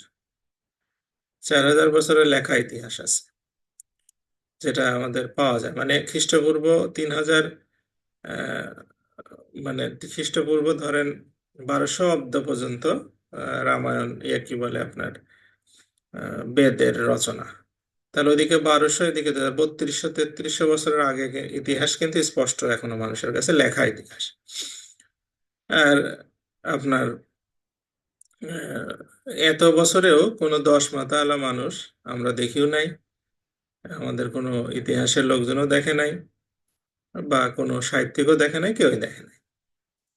কিন্তু এটা আমরা শুনলাম যে রামায়ণে বলা আছে যে রাম যে রাবণকে বধ করেছে তার ছিল 10 মাথা। আর সত্য কি মিথ্যা, এটা আমি সঠিক জানি না, তবে আমার কাছে খুব একটা সত্য মনে হয়নি। কারণ হচ্ছে যে একজন মানুষের 10 মাথা হওয়ার কোনো সুযোগ নেই জেনেটিক্যালি। আর দ্বিতীয়ত হচ্ছে যে যখন কোনো কবি সাহিত্যিক কিছু লেখে, সত্য ঘটনা, সাংবাদিকদের কথা চিন্তা করেন। সাংবাদিকরা কিন্তু যা লেখে, মানে যা ঘটে তার থেকে একটু বাড়াই লেখে। মানে এটা হচ্ছে মানে তাদের একটা অভ্যাস। তাই কবি সাহিত্যিকরা আগে সাংবাদিকদের মতোই ছিল। তারা হয়তো ধরেন রাবণের কার্যক্রম বা তার পরিধি বা তার রাজত্ব দেখে তাকে একটা উপাধি মানে দিয়ে দিছে যে 10 মাথা, মানে 10 ধরনের দায়িত্ব সামলায় একলাই, হাসিনার মতো বিচার বিভাগ, আইন বিভাগ, শাসন বিভাগ সবই সামলায়। এই জন্য তার 10টা ডিপার্টমেন্ট হয়তো একাই সামলায় 10 আনা এরকম। তো তার মানে তার মাথা 10টা, এটা ভাবার কোনো কারণ নেই। তো যাই হোক, আমাদের আহ, হ্যাঁ, যেমন আরো কিছু রামায়ণের আরো কিছু আমরা পড়ি যে ওই আপনার হনুমান নাকি পাহাড় তুলে নিয়ে আসছে। এগুলো অবাস্তব কথা না। আপনার পাহাড় কি তুলে আনা যাবে? এটা কি সম্ভব? হনুমান কেন? পৃথিবীর সব যন্ত্র ক্রেন যদি ব্যবহার করে, সে পাহাড়টাকে কোন থেকে তুলবে কিভাবে? আর তোলার পরেও সেটা নিয়ে আসবে কিভাবে? এটা কি মানে মুভমেন্টের কোনো ভালো ট্রান্সপোর্টেশন সিস্টেম তখন ছিল? তো এগুলো সবই আমার কাছে এক ধরনের বাড়াবাড়ি মনে হয়েছে। তো যাই হোক, সেগুলো আলোচনায় যাচ্ছি না। এগুলো ভালো মন্দ যারা এগুলো পড়ে বুঝে তারা বুঝবে। তারপরে যেমন এখানে দেখেন, আয়তলোচনা। আয়তলোচনা শব্দের অর্থ হচ্ছে আয়তলোচন যার। এখন আয়তলোচন বলতে আমরা লোচন মানে তো আমরা জানি হচ্ছে কি, যে আপনার চোখ নাকি?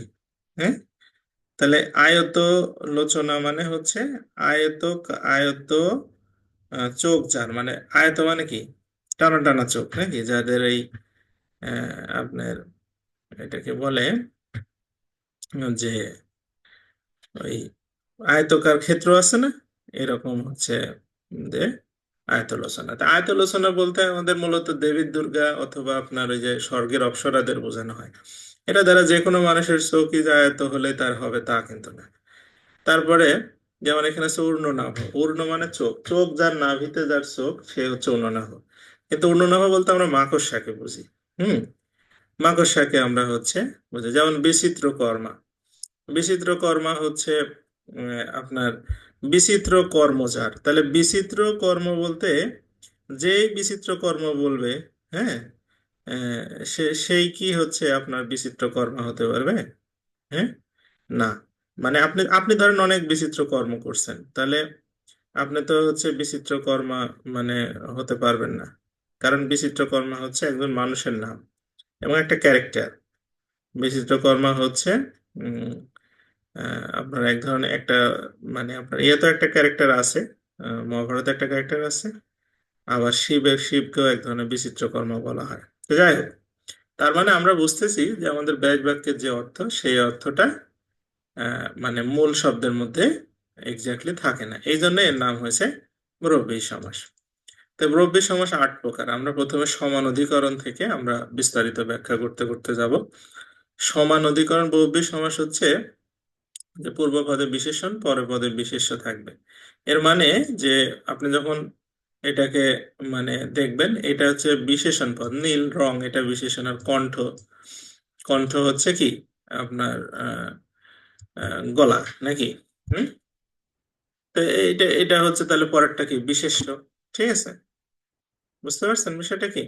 হ্যাঁ, তো তো এখন হচ্ছে আমাদের এই নীলকণ্ঠ। এখন নীলকণ্ঠ যার, নীলকণ্ঠ যার মানে এখন ধরেন আপনি এটা ব্যাস বাক্য করলেন, যার দ্বারা যেহেতু করতে হবে, নীলকণ্ঠ যার। এখন নীল যার, ধরেন একটা পাখির কণ্ঠ নীল, তাহলে সে কি নীলকণ্ঠ হবে না?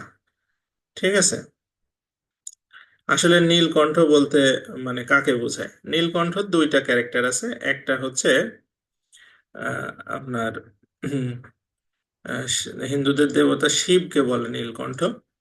আর আরেকটা হচ্ছে অপরাজিতা ফুল আছে, অপরাজিতা ফুলকেও বলে নীলকণ্ঠ। তার মানে আপনার গলা যদি একটু নীলও হয় তাও আপনি যে নীলকণ্ঠ না, এটা নিশ্চিত। তো সুতরাং এই জন্য এটা হচ্ছে কি মুরব্বী সমাস। হুম, তারপর আছে খোশ মেজাজ। খোশ মেজাজ যার, হ্যাঁ, খোশ মেজাজ। তার পিতা পিত অম্বর যার। পিত মানে কি, পিত কালার চিনেন আপনারা? পিত, পিত কালার, পিত অম্বর, অম্বর যার। হ্যাঁ, পিত অম্বর যার।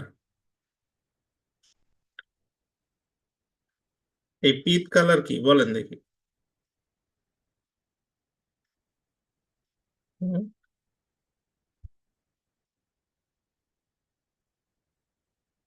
পিত কালার কেমন হয় দেখতে?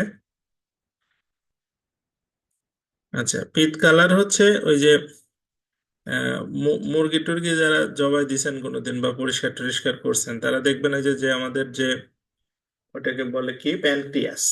হ্যাঁ, মানে আপনার ওই যে আহ, মানে কলিজার সাথে একটা ছোট্ট পিত কালারের নীল কালারের মতো কিছু একটা ইয়ে থাকে, ওইটাই বলে পিত। তো পিত অম্বর যার, মানে যার অম্বর, অম্বর মানে আকাশ, তাই না? কিন্তু অম্বর মানে মানুষের, তার আকাশ, মানুষের শরীরের কথা চিন্তা করতে হবে। পীতাম্বর অর্থাৎ যার শরীর এই নীল কালারের, তাকে বলবো আমরা হচ্ছে পীতাম্বর। তো মানুষের অনেকের শরীর নীল কালার থাকতে পারে, কিন্তু এই পীতাম্বর দ্বারা বোঝাবে হচ্ছে মহাদেবকে। এই জন্য এটা হচ্ছে আপনার কি আহ ব্রহ্মী সমাস। যেমন এখানে আছে আপনার কনক চাপা, তাই না? এ, না, কনক চাপা না, ইয়েস, কি বলে, হচ্ছে কনক চাপা তো কনক, মানে যে চাপাটা কর্মধারয় সমাস। যেমন এখানে আছে আপনার হচ্ছে ঠোঁট কাটা। ঠোঁট কাটা কি? ঠোঁট কাটা মানে বেহায়া, তাই না? বা স্পষ্টভাষী। কান কাটা মানে, ঠোঁট কাটা মানে স্পষ্টভাষী, কান কাটা মানে বেহায়া। ঠোঁট কাটা মানে কি? কথা মুখে আটকায় না, সব যা কথা বের হয়ে যায়। মানে একটা লোকের ঠোঁট অ্যাক্সিডেন্টে কেটে গেছে, সে কিন্তু ঠোঁট কাটা না, মানে আপনার মিনিংটা হবে অন্যরকম তখন সেটা। যেমন কান কাটা, কান কাটা মানে কি? বেহায়া। কান কাটা মানে কেন বেহায়া বলেন তো? আপনারা কান কাটা লোক দেখছেন কেউ কখনো? হ্যাঁ, কান কাটা মানুষ সামনাসামনি দেখছেন কখনো? কান কাটা মানে কেন বেহায়া?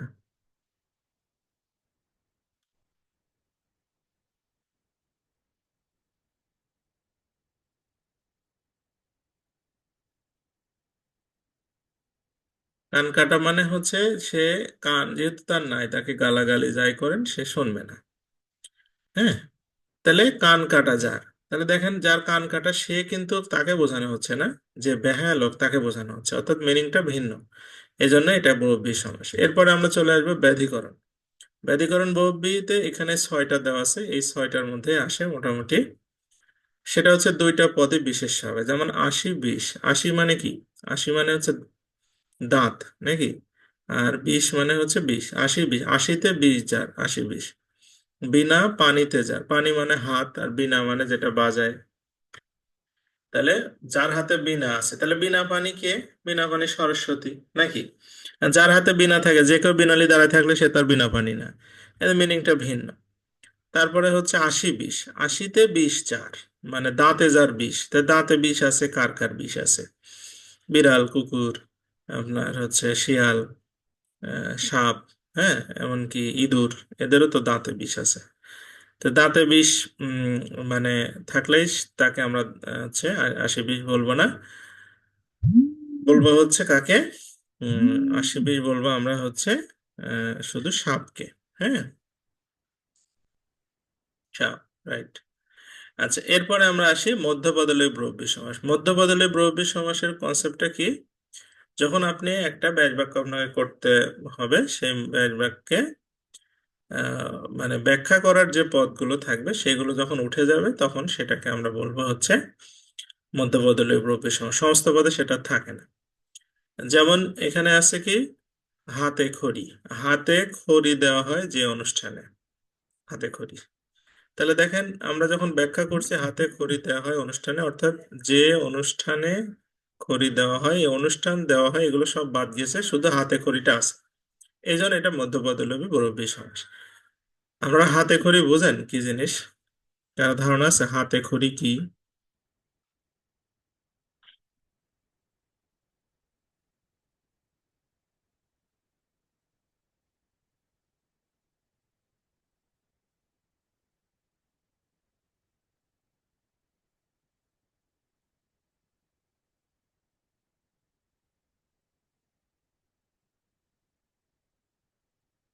কেউ বোঝেন হাতে খড়ি দেওয়া? হাতে খড়ি, আপনাদের হাতে খড়ি দিছে কেউ?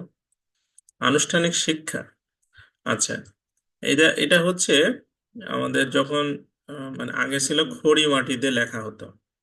খড়ি মাটি হচ্ছে কোনটা? আপনার ওই যে উম, হচ্ছে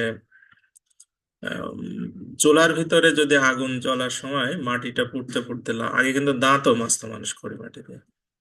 তো ওই যে মাটিটা, লাল মাটিটা যেটা, চুলার মধ্যে, মাটির চুলার, ওইটাকে আমরা বলি খড়ি মাটি। তো আগে ওইটা দিয়ে স্লেটের উপরে লেখা হতো। তো ওই খড়ি মাটিটা যখন কারো হাতে দেওয়া হতো, সেটাকে বলা হতো হচ্ছে লেখার জন্য, সেটা প্রথম তার ফার্স্ট স্টেপ অফ লার্নিং, সেটাকে বলা হয় হচ্ছে হাতে খড়ি। হ্যাঁ, তাহলে আপনার এই ব্যাখ্যা করতে গিয়ে আপনার অনুশীলন, যেমন এখানে দেখেন গোঁফ খেজুরে, এটা নিয়ে একটু বিতর্ক আছে। গোঁফ খেজুরে বলতে অনেকেই বোঝায় যে হচ্ছে গোঁফে খেজুর জার, যেমন আমাদের 9 10 ব্যাকরণ বই আছে যে গোঁফে খেজুর জার। হুম, সে তাকে বলবো না গোঁফ খেজুর, এটা কর্মধারয় সমাস অনেকেই করছে দেখলাম। না, বহুব্রীহি সমাস, সাধারণ বহুব্রীহি সমাস করে ফেলছে। কিন্তু এটা আরেক বই আছে হচ্ছে গোঁফে খেজুর পড়ে থাকলেও যে খায় না তাকে বলা হয় গোঁফ খেজুরে। এর মানে হচ্ছে যে আপনি ব্যাস বাক্যটা একটু ঠিকভাবে করলে এটা ভুল হওয়ার সুযোগ নেই। গোঁফ খেজুরের জিনিসটা কি? গোঁফ খেজুরে মানে একজন মানুষ খেজুরের গাছ নিচে শুয়ে আছে, তার খেজুর গাছ থেকে একটা খেজুর পড়েছে তার গোঁফের উপরে, মানে মুখের মধ্যে ঢুকে নাই। এখন সে এতটাই অলস যে তার গোঁফের উপর থেকে এই খেজুরটা তুলে সে মুখে যদি কেউ দিয়ে দেয় তারপরে সে খাবে, আদারওয়াইজ মানে সে খাবে না। অর্থাৎ সে প্রচন্ড পরিমাণে অলস। অর্থাৎ গোঁফে খেজুর পড়ে থাকলেও যে খায় না তাকে আমরা বলতে পারি গোঁফ খেজুরে। ঠিক আছে? আচ্ছা, ওকে। এরপরে আমরা সে ব্যতিহার বহুব্রীহি। ব্যতিহার বহুব্রীহি ব্যাপারটা হচ্ছে ক্রিয়ার পারস্পরিকতা অর্থ হবে। পারস্পরিকতা অর্থ জিনিসটা কি? মানে একই কাজ চলতে থাকবে। হ্যাঁ, বা দুইজন করবে, মানে দুইজন একই কাজ করবে বা চলতে থাকবে। যেমন কোলাকুলি, কোলে কোলে যে মিলন, মানে দুইজনের কোল এক জায়গায় করে মিলন হচ্ছে নাকি। হাসাহাসি, হেসে হেসে যে আলাপ। চোলাচলি, চুল টেনে টেনে যে লড়াই, এটা মহিলাদের মধ্যে অনেক জনপ্রিয়। যে যখন তারা ঝগড়াঝাটি মানে মারামারি পর্যায়ে চলে যায়, তখন তারা চুল টানাটানির একটা প্রতিযোগিতা আছে এখানে। তো এইটাকে বলা হয় চুলাচুলি। তারপরে যেমন লাঠালাঠি, লাঠি দিয়ে যে যুদ্ধ, এটা লাঠালাঠি। হাতে হাতে যে যুদ্ধ, হাতাহাতি। মানে পারস্পরিক ভাবে কাজটা চলতে থাকবে। আপনারা এই 7টা পড়বেন, এই 7টার মধ্যে কমন আসে, এর বাইরে ব্যতিহার প্রবৃত্তি সচরাচর আসে না। এরপরে অলোক প্রবৃত্তি আসি। অলোক প্রবৃত্তি থেকে মাস্ট প্রশ্ন আসে, প্রত্যেকটা পরীক্ষাতে অলোক প্রবৃত্তি প্রশ্ন আসে। গলায় গামছা, মানে গলায় গামছা যার, এখানে কোনো পূর্বপদ পরপদের কোনো ধরনের পরিবর্তন নাই। কানে কলম যার, মাথায় পাগড়ি যার, মাথায় ছাতা যার। হ্যাঁ, এরকম। এটা খুবই সিম্পল জিনিস। এরপর আমরা সংখ্যাবাচক বহুব্রীহিতে আসি। সংখ্যাবাচক বহুব্রীহির নিয়ে আমাদের ওই যে আপনার দ্বিগুর সাথে আমাদের কিছু কনফিউশন হয়, যে যে এটা আসলে দ্বিগু হয়ে গেল নাকি। যেমন সেতার, সেতার মানে 3 তার যে যন্ত্রের। এখন আপনি যদি বলেন যে 3 তারের সমাহার সেতার, আসলে সেটা হবে না। কেন? কারণ 3 তার জোড়া দিলে সেতার হয় না, সেতার একটা বাদ্যযন্ত্র, সেটাকে আলাদা করে বানাতে হয়, আলাদা সিস্টেম আছে। আর ওটা দ্বিগু সমাস মানে যেমন চৌচালা, 4 চাল। আপনি যদি বলেন 4 চালের সমাহার, 4টা চাল আপনার জোড়া দিলে কি চৌচাল হবে? না। চৌচালা এক ধরনের ঘর আছে গ্রামে, আগে আমাদের অঞ্চলে প্রচলিত ছিল, মাটির ঘর যেগুলো। এখন বেশিরভাগই ছাদ ঘর তো। তারপরে আমাদের বাড়িতে একটা চৌচালা ঘর আছে। তো চৌচালা মানে 4টা চালকে সিস্টেমেটিক ওয়েতে একটা ঘর বানানো হচ্ছে, এটাকে বলা হয় চৌচালা। তাহলে আপনি চৌচালা মানে চৌচাল যে ঘরের, সেটা হচ্ছে চৌচালা। বুঝতে পারছেন? এই আর কি। তো এরকম আপনার মানে সমাহার হবে, কিন্তু জিনিসটা হবে একটা। হুম, এই। তারপরে প্রত্যয়ান্ত বহুব্রীহি। প্রত্যয়ান্ত বহুব্রীহিতে 3টা প্রত্যয়কে খুব গুরুত্ব দেওয়া হয়। একটা হচ্ছে সরেয়া, একটা হচ্ছে ও, একটা হচ্ছে এ। যেমন আপনাকে পরীক্ষায় দিবে এইভাবে এক চোখা, তখন আপনি বুঝবেন যে এটা আ যুক্ত আছে, তার মানে এটা প্রত্যয়ন্ত বহুব্রীহি। ঘর মুখ, ও যুক্ত আছে। উন পা জুড়ে, হ্যাঁ, এ যুক্ত আছে। ঠিক আছে? তার মানে হচ্ছে এক চোখা, একদিকে চোখ যার। হুম, এক চোখা। এটা মানে হচ্ছে যে পক্ষপাত করে। দেখবেন যে কয়েকটা সন্তান থাকলে, যে সন্তানটা কাছে থাকে বাপ মা অনেক সময় দেখবেন যে তার পক্ষে থাকে। এটা হচ্ছে আমাদের বাঙালি সমাজের একটা খুব বাজে নিয়ম। আর এটা অন্যভাবে আর কি মানে ট্রিট করে। আর মানে আমাদের সোসাইটিতে কিছু বদ্ধমূল ধারণা থেকে এগুলো মানুষ করে। যে আপনার ওই দেখবেন যে আমাদের গ্রামীণ সমাজে বিশেষত মা বাবারা ভবিষ্যৎ নিয়ে ভাবে ভাবে না। তারা প্রচন্ড স্যাক্রিফাইসিং। তারা কি করে, সব কিছু স্যাক্রিফাইস করে। হ্যাঁ, কিন্তু তারা ধরেন কিছু না করুক, যদি মাসে যদি 20 টাকা বা 30 টাকা করে যদি আপনার একটা পেনশন স্কিমে ডিপিএস করে রাখতো, হ্যাঁ, তারা কিন্তু শেষ বয়সে গিয়ে খুব মান সম্মানের সাথে চলতে পারতো, কিন্তু এটা করে না। তারা কি করে, সব টাকা সন্তানের পেছনে খরচ করে, সব মানে যা আছে সন্তানের ধর ভালো মন্দ অত সব টাকা খরচ করে লাস্টে গিয়ে আশা করে যে সন্তান তাদেরকে দেখবে। এই আশা করাটা অমূলক না, কিন্তু বাস্তবতা বিবর্জিত। কারণ এটা সচরাচর হয় না। হ্যাঁ, এই জন্য বাপ মা কি করে, এক সন্তানের দিকে মানে তাকায় থাকে যে ওই আমাকে হয়তো বা দেখতে পারে, যে বাড়ির থাকে দূরে থাকে সে তো আর দেখবে না। তখন তারা একচোখা হয়। হ্যাঁ, কিন্তু দেখেন আসলে আমাদের উচিত কিন্তু প্রত্যেকেরই নিজস্ব একটা স্বাধীনতা, নিজস্ব আর্থিক সক্ষমতা তৈরি করা, ছোট বড় যাই হোক, ছেলে মেয়ে যাই হোক। তাহলে আর মানুষের মানে অর্থ কিন্তু মান সম্মানের সাথে জড়িত।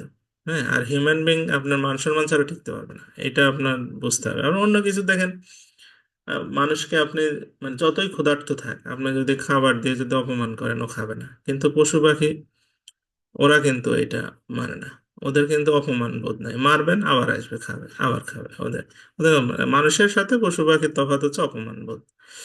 কিন্তু শেষ বয়সে মানুষ যে বেইজ্জতির শিকার হয়, অপমানের শিকার হয়, এটার মূল কারণটা হচ্ছে আর্থিক সক্ষমতার দুর্বলতা। এইটা আমাদের আসলে আগে থেকে ভাবা উচিত সবারই, গরিব হোক বড়লোক হোক, শিক্ষিত অশিক্ষিত সবার ভাবতে হবে। তা আমার সন্তানের জন্য আমি যাই করি না কেন, আমার একটা সেপারেট লাইফ আছে। পরে আমি যে যখন আমি কর্মক্ষম থাকবো না, হ্যাঁ, আমার 40 বছর থেকে শুরু করে আমার 60 বছর বা 65 বছর পর্যন্ত, এই 25 বছরে আমার লাইফ কিভাবে চলবে, এটা কেউ এই সচরাচর ভাবে না। হ্যাঁ, তারপরে দেখেন এখানে আছে প্রত্যয়ন্ত যেমন ঘর মুখ, ঘরের দিকে মুখ যার, এটা বোঝার চেষ্টা করেন যে ঘরের দিকে মুখ থাকলে কিন্তু ঘর মুখ না। যে ঘরে থাকে মানে বাইরে যেতে চায় না, হ্যাঁ, ঘরের মধ্যে বসে থাকে, টিভি দেখে এসে এগুলো। ওন পাঁজরে, ওন পাঁজর, পাঁজর ওন, ওন মানে কি, খাটো, মানে ছোট আর কি। হুম এই তো এইগুলো কয়েকটা পড়বেন, এগুলো থেকে আসে। আর একটা আছে নয়ব্যয়ী সমাস। নয়ব্যয়ী সমাস হচ্ছে না বাচক শব্দ দ্বারা এবং যার ব্যবহৃত হয়। যেমন বেহায়া, যার হায়া নাই। হ্যাঁ, হায়া নাই যার, সেই হচ্ছে বেহায়া নাকি। তাহলে আপনার হচ্ছে মানে যার দ্বারা এবং পূর্বপদের ন যুক্ত হয়, নাই যুক্ত হয় এগুলো। যেমন বেতার, তার নাই যার বা নাই তার যার। নিরক্ষর, অক্ষর জ্ঞান নাই যার। বেকার, কর্ম নাই যার। এটা আবার লেখেন না যে কার নাই যার, কার মানে বেকার, তাহলে কার নাই যার এরকম না, এটা হচ্ছে কর্ম নাই যার সে বেকার। হুম তারপরে কি, ভুল নাই যার, নির্ভুল, বেপরোয়া যার পরোয়া নাই। পরোয়া মানে বুঝেন তো, অন্যকে মেনে চলার একটা প্রবণতাকে পরোয়া বলে। অহিংসা হচ্ছে নাই হিংসা যার। এরপর আমরা নিপাতনে সিদ্ধ কয়েকটা আছে। এই যে আপনার পাঁচটা বা মানে ছয়টা, এই পাঁচটার মধ্যে না একটা পরীক্ষায় আসে। দ্বীপ দুই দিকে অপচার, অপমানে জল, এটা নিপাত নিষিদ্ধ। নরপশু, নরাকারে যে পশু। হ্যাঁ, আমরা গত কাল গত পরশু দিন মনে হয় নিউজ পাইলাম, বনপাড়া আর রাজশাহী যে সড়ক, ঢাকার সে সড়কে বাসে যে ঘটনাটা ঘটছে, এরা হচ্ছে নরপশু, নরাকারে পশু। আমাদের দেশ রাষ্ট্র কোন জায়গায় চলে গেছে। হ্যাঁ, একটা মানুষ মানুষের জীবনের মানে ধরেন ওখানে 100 জন যদি মানুষ থাকে বা 50 জন যদি মানুষ থাকে, তার যদি সব টাকা পয়সা সব কিছু চলে যায়, একটা সময় টাকা পয়সা হবে, যদি নাও হয় সে একটা সময় ভুলে যাবে। কিন্তু যে মেয়েটা লাঞ্ছিত হয়েছে সেই মেয়েটা কোনোদিনই ভুলতে পারবে না। তার মানে সে বেঁচে থাকা না থাকা সমান। তার জীবনের যে তার স্মৃতিগুলো এত খারাপ। হ্যাঁ, মানে এটার থেকে মানে আমি যে নিউজটা শুনছি তারপর থেকে এখন পর্যন্ত এক প্রকার ট্রমার মধ্যে দিয়ে যাচ্ছে, মানে নিজেই অসুস্থ হয়ে গেছে, যে এটা কোনো কথা হলো। মানে আমাদের রাষ্ট্র সমাজ কোন জায়গায় চলে গেছে। এবং আপনি দেখেন, যারা এই অপকর্ম করছে তারা একদিনের মধ্যে জামিন পাইছে, 3 দিন পরে ধরাবে, একদিনের মধ্যে জামিন পাবে। অথচ নিরপরাধ লোকজন মাসের পর মাস জেলে ঘুরতেছে। হুম এটা কি কথা? তো এইগুলো হচ্ছে আমাদের এখন নিয়তি, বাস্তবতা। বুঝতে পারছেন? একটা মানুষকে আপনি কিভাবে কি করবেন, কিভাবে সম্ভব? হ্যাঁ, খুবই বিব্রত এবং মানে খুবই খারাপ পরিস্থিতির মধ্যে দিয়ে যাচ্ছি আমরা। আপনারা সবাই সতর্ক থাকার চেষ্টা করবেন। হ্যাঁ, অন্তরীপ। অন্তরীপ মানে অন্তর্গত, অপজার, ভেতরে জল থাকে। এইগুলো আপনার এই নিপাতনে সিদ্ধ প্রভাবগুলা, এখান থেকে আপনাদের ব্রহ্মী সমাস কমন পড়বে। হ্যাঁ। আচ্ছা, আমাদের আরো দুইটা সমাস আছে। একটা হচ্ছে আপনার তৎপুরুষ, আর একটা হচ্ছে অব্যয়ীভাব। এগুলো মানে অব্যয়ীভাবটা সহজ আছে, অব্যয়ীভাবটা আছে, তৎপুরুষটা একটু জটিল আছে। তৎপুরুষটা আমি কালকে পড়াবো। হ্যাঁ, এই ক্লাসটা আরেকটা বার নিব, মানে আপনাদের দেখি একটা এক্সট্রা ক্লাস নেব আর কি। এক্সট্রা ক্লাস না নিলে এটা হবে না, মানে মানে আলাদা করে তৎপুরুষ আর অব্যয়ীভাব সমাসটা মানে একদিন পড়াই, আর আপনার ওর সাথে বাগধারা যেগুলো বাদ আছে ওগুলো দিয়ে আরেকটা হচ্ছে যে আপনাদের সময় কাজের অঙ্কগুলো আরেকটু মানে আরো প্রায় 60-65টা অঙ্ক আছে, তা 2 দিন সময় লাগবে। হ্যাঁ, তাহলে একটা এক্সট্রা ক্লাস নিলে ওইটা মেকআপ হয়ে যাবে। ঠিক আছে? তা আপনারা এগুলো পড়েন, সমাজটা আর একদিন মানে আমরা ইয়ে করে পড়ে অঙ্কগুলো আছে করে ফেলেন। জেনারেল নলেজ কিছু পড়তে দিয়েছিলাম আজকে, বাংলাদেশের আপনার নারী এবং হচ্ছে আহ, কি বলে উম, আপনার শিক্ষা ব্যবস্থা। হ্যাঁ, বাংলাদেশের নারী শিশু। তো এই নারী শিশুর মধ্যে আমাদের এখানে মূল যে কয়েকটা পড়া আছে, একটা হচ্ছে ঢাকা বিশ্ববিদ্যালয়ের প্রথম ছাত্রীকে নীলা নাগ। তারপরে আপনার যৌতুক নেওয়ার শাস্তি 5 বছরের কারাদণ্ড, মাতৃত্বকালীন ছুটি 6 মাস। আর হচ্ছে এই প্রথম নারী স্পিকার হচ্ছে শিরিন শারমিন। এটা এখন অবশ্য অতটা ইম্পর্টেন্ট না। কিশোর সংশোধনী কেন্দ্র আর কিশোরী সংশোধনী কেন্দ্র, এই দুইটাই গাজীপুরে, একটা টঙ্গীতে একটা কোনাবাড়িতে। এই দুইটা একটু পড়বেন ভালো করে। হ্যাঁ, এই দুইটা পরীক্ষায় রিপিটেড আসে। বাংলাদেশের প্রত্নতত্ত্ব কিছু জায়গা আছে, আপনারা এইগুলো একটু দেখতে হবে। যেমন আহ ওয়ারী বটেশ্বর আছে নরসিংদীর বেলাবতে।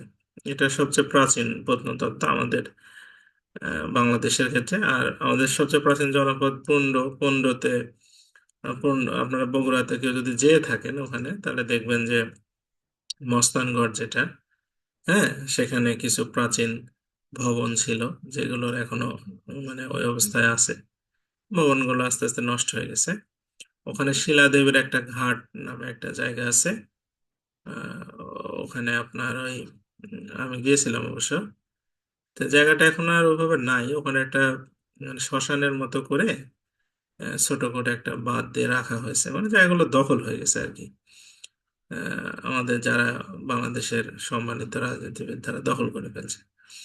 তারপরে আপনার এখানে এই যে সোনা বিবির মাজার সোনারগাঁতে যেটা, হুম, সোনারগাঁর আগে নাম ছিল সুবর্ণাগাম। হ্যাঁ, নামটা রাখা উচিত ছিল, ওই যে ইশা খার সময়কার নাম এটা। হুম। লালবাগের দুর্গ শায়েস্তা খান নির্মাণ করছে। শায়েস্তা খানের সময় নাকি টাকায় 8 মণ চাল পাওয়া যেত। এটা আপনারা শুনছেন নাকি কেউ? হুম। যে টাকায় কয় মণ, 8 মণ, 1 টাকা দিয়ে 8 মণ চাল পাওয়া যেত। হুম। তো এটা শায়েস্তা খানের আমলে নাকি খুব ভালো ছিল আমাদের দেশ। আমরা এগুলো পড়ছি বা ইতিহাসে এগুলো শুনছি। তো এটা আপনাদের কি মনে হয়, দেশ কি খুবই ভালো ছিল সেই সময়? হুম? সেই সময় কিন্তু দেশের অবস্থা খুবই খারাপ ছিল। হুম। আপনার এই কথা দ্বারাই বোঝা যায় যে টাকায় 8 মণ চাল পাওয়া যাওয়া মানে খুবই বাজে অবস্থা ছিল দেশের অর্থনীতির। হ্যাঁ, কারণ টাকার তখন কোনো মান ছিল না। আর দ্বিতীয় কি বলে, প্রোডাক্টের কোনো মান ছিল না। আর সবচেয়ে বড় কথা, সেই সময় চাল উৎপাদন করতো যারা, 80% মানুষ কৃষক, আর 20% মানুষ যারা সরকারি চাকরি করতো, তারা এই চাল কিনে খেত, আর বাদ বাকি সবাই উৎপাদন করতো। তো এই 20% মানুষ বেতনের টাকা দিয়ে সুন্দর করে অল্প দামে কৃষকদের কাছ থেকে চাল কিনতো। কৃষকদের সারা মাসের মানে আপনার বাজার, এই সারা বছরের চাল বিক্রি করে সারা মাসের বাজার হতো না। এটা কৃষকদের জন্য খুব দুর্দশা ছিল। হ্যাঁ, তো এটা আসলে ভালো কিছু ছিল না। শুধু এটা বড় লোকদের জন্য ভালো ছিল, এবং যারা শায়েস্তা খানের সভাসদ ছিল, কর্মচারী ছিল, হ্যাঁ, ওবায়দুল কাদেরের মতো, তারা এগুলো লিখছে। হ্যাঁ, কিন্তু যারা গরিব মানুষ ছিল তারা মানে কষ্ট ভোগ করছে, এগুলো ইতিহাস পড়লে জানতে পারবেন। তারপরে যে ছোট সোনা মসজিদ চাপাই, বড় সোনা মসজিদ, ছোট সোনা মসজিদ, কুসুম্বা মসজিদ আছে নওগাঁতে, পাহাড়পুর বৌদ্ধ বিহার, হুম, তারপরে আপনার কান্তজির মন্দির দিনাজপুরে, গুরুদ্বার নানকশাহী ঢাকা ইউনিভার্সিটিতে আছে। এগুলো খুব ভালো করে আপনারা পড়বেন, এগুলো থেকে আসে। বাংলাদেশে ক্ষুদ্র নৃগোষ্ঠী আমাদের 50টা ক্ষুদ্র নৃগোষ্ঠী আছে, যা মানে সাঁওতাল, খাসিয়া, চাকমা। হ্যাঁ, সবচেয়ে বড় হচ্ছে চাকমা, চাকমারা বৌদ্ধ ধর্মে। মুসলিম একটা উপজাতি আছে যেটা পাঙ্গন। আর আপনার আহ, চাকমারা বাস করে ওই যে আপনার পার্বত্য চট্টগ্রাম জেলাগুলোতে ওরা বেশি থাকে। গারোরা তো ময়মনসিংহে থাকে। সাঁওতালরা থাকে আপনার এই রাজশাহী অঞ্চলে, তাই না? হাজংরা থাকে ময়মনসিংহ নেত্রকোণে। তাদের একটা উৎসব আছে বৈশাখী, যেটা বৈশ সাংগাই বিজু নামে পরিচিত। এইটা একটু পড়লে হবে। বাংলাদেশের শিক্ষা ব্যবস্থা, আমাদের দেশের শিক্ষা ব্যবস্থা প্রাথমিক শিক্ষা হচ্ছে 5 বছর মেয়াদি, মানে পঞ্চম শ্রেণী পর্যন্ত। মাধ্যমিক শিক্ষা 10ম শ্রেণী পর্যন্ত, এটাও 5 বছর মেয়াদি। উচ্চ মাধ্যমিক শিক্ষা হচ্ছে 2 বছর মেয়াদি। আর উচ্চ শিক্ষা হচ্ছে 4 বছর আর মেয়াদি, এই আর কি। হ্যাঁ, তো আমাদের শিক্ষার স্তর হচ্ছে মোট তিনটা। একটা প্রাইমারি মানে প্রাথমিক, মাধ্যমিক আর উচ্চ শিক্ষা। মানে উচ্চ মাধ্যমিক কিন্তু না, উচ্চটা মাধ্যমিক। হ্যাঁ, আমাদের শিক্ষার স্তর হচ্ছে তিনটা। হুম। তো আমাদের সারা বিশ্বের নিয়ম হচ্ছে যে প্রাথমিক শিক্ষা হয় ক্লাস 8ম শ্রেণী পর্যন্ত, আমাদের দেশে হয় 5ম শ্রেণী পর্যন্ত। যাই হোক, কি জন্য জানি না। হ্যাঁ, আবার দুনিয়ার খুব কম দেশেই এইচএসসি যেটা, এটা চালু আছে। হ্যাঁ, মানে একবারেই এসএসসি সার্টিফিকেট পাবে সে। হ্যাঁ, আমাদের দেশে এটা চালু আছে, মানে এত ভ্যারাইটি, যাই হোক, হতে পারে এটা। তো এই আর কি। হ্যাঁ, এটা একটু দেখবেন। আর বাংলাদেশে আন্তর্জাতিক মাতৃভাষা ইনস্টিটিউট আছে ঢাকায়, সেগুনবাগিচায়। ঢাকা রাজশাহী বিশ্ববিদ্যালয় কবে প্রতিষ্ঠিত হয়? ঢাকা বিশ্ববিদ্যালয় 1921, রাজশাহী বিশ্ববিদ্যালয় 1953 সাল, দুইটা পড়বেন। আচ্ছা, তারপরে বাংলাদেশ শিক্ষা বোর্ড আছে 11টা। জাতীয় প্রাথমিক শিক্ষার একাডেমি, ট্রেনিং এর যে একাডেমি, সেটা ময়মনসিংহে আছে। এটা একটু আসে পরীক্ষায় খুবই। এখানে কিছু পূর্ণরূপ দেওয়া আছে, যেমন ব্যান বেইস এর পূর্ণরূপ, বিএমটিটিআই এর পূর্ণরূপ, বুয়েট এর পূর্ণরূপ। এগুলো আবার আসে পরীক্ষায়। শিক্ষা ক্ষেত্র থেকে এগুলো একটু দেখবেন। আচ্ছা, আরেকটা আছে বাংলাদেশের পরিচিতি। তো পরিচিতিটা আজকে থাক, পরিচিতিটা আজকে পড়াবো না। এটা ম্যাপ দেখে আপনাদের একটু দেখাই দেবো, মানে বাংলাদেশের অবস্থান বা মানে তাদের দক্ষিণ পূর্ব, উত্তর পূর্ব, এগুলো কোথায় কি আছে এগুলো সম্পর্কে একটু ধারণা। তাহলে আমাদের বাংলাদেশ বিষয় বলে মোটামুটি একটা মানে শেপের মধ্যে চলে আসবে। হ্যাঁ, এগুলো পড়লেই হবে, এর বাইরে লাগবে না আর কি। তা আপনারা এটা করেন, আমি কালকে একটা এক্সটেনশন ক্লাস নিয়ে আশা করি বাদ বাকিগুলো যদি শেষ করতে পারি। হ্যাঁ।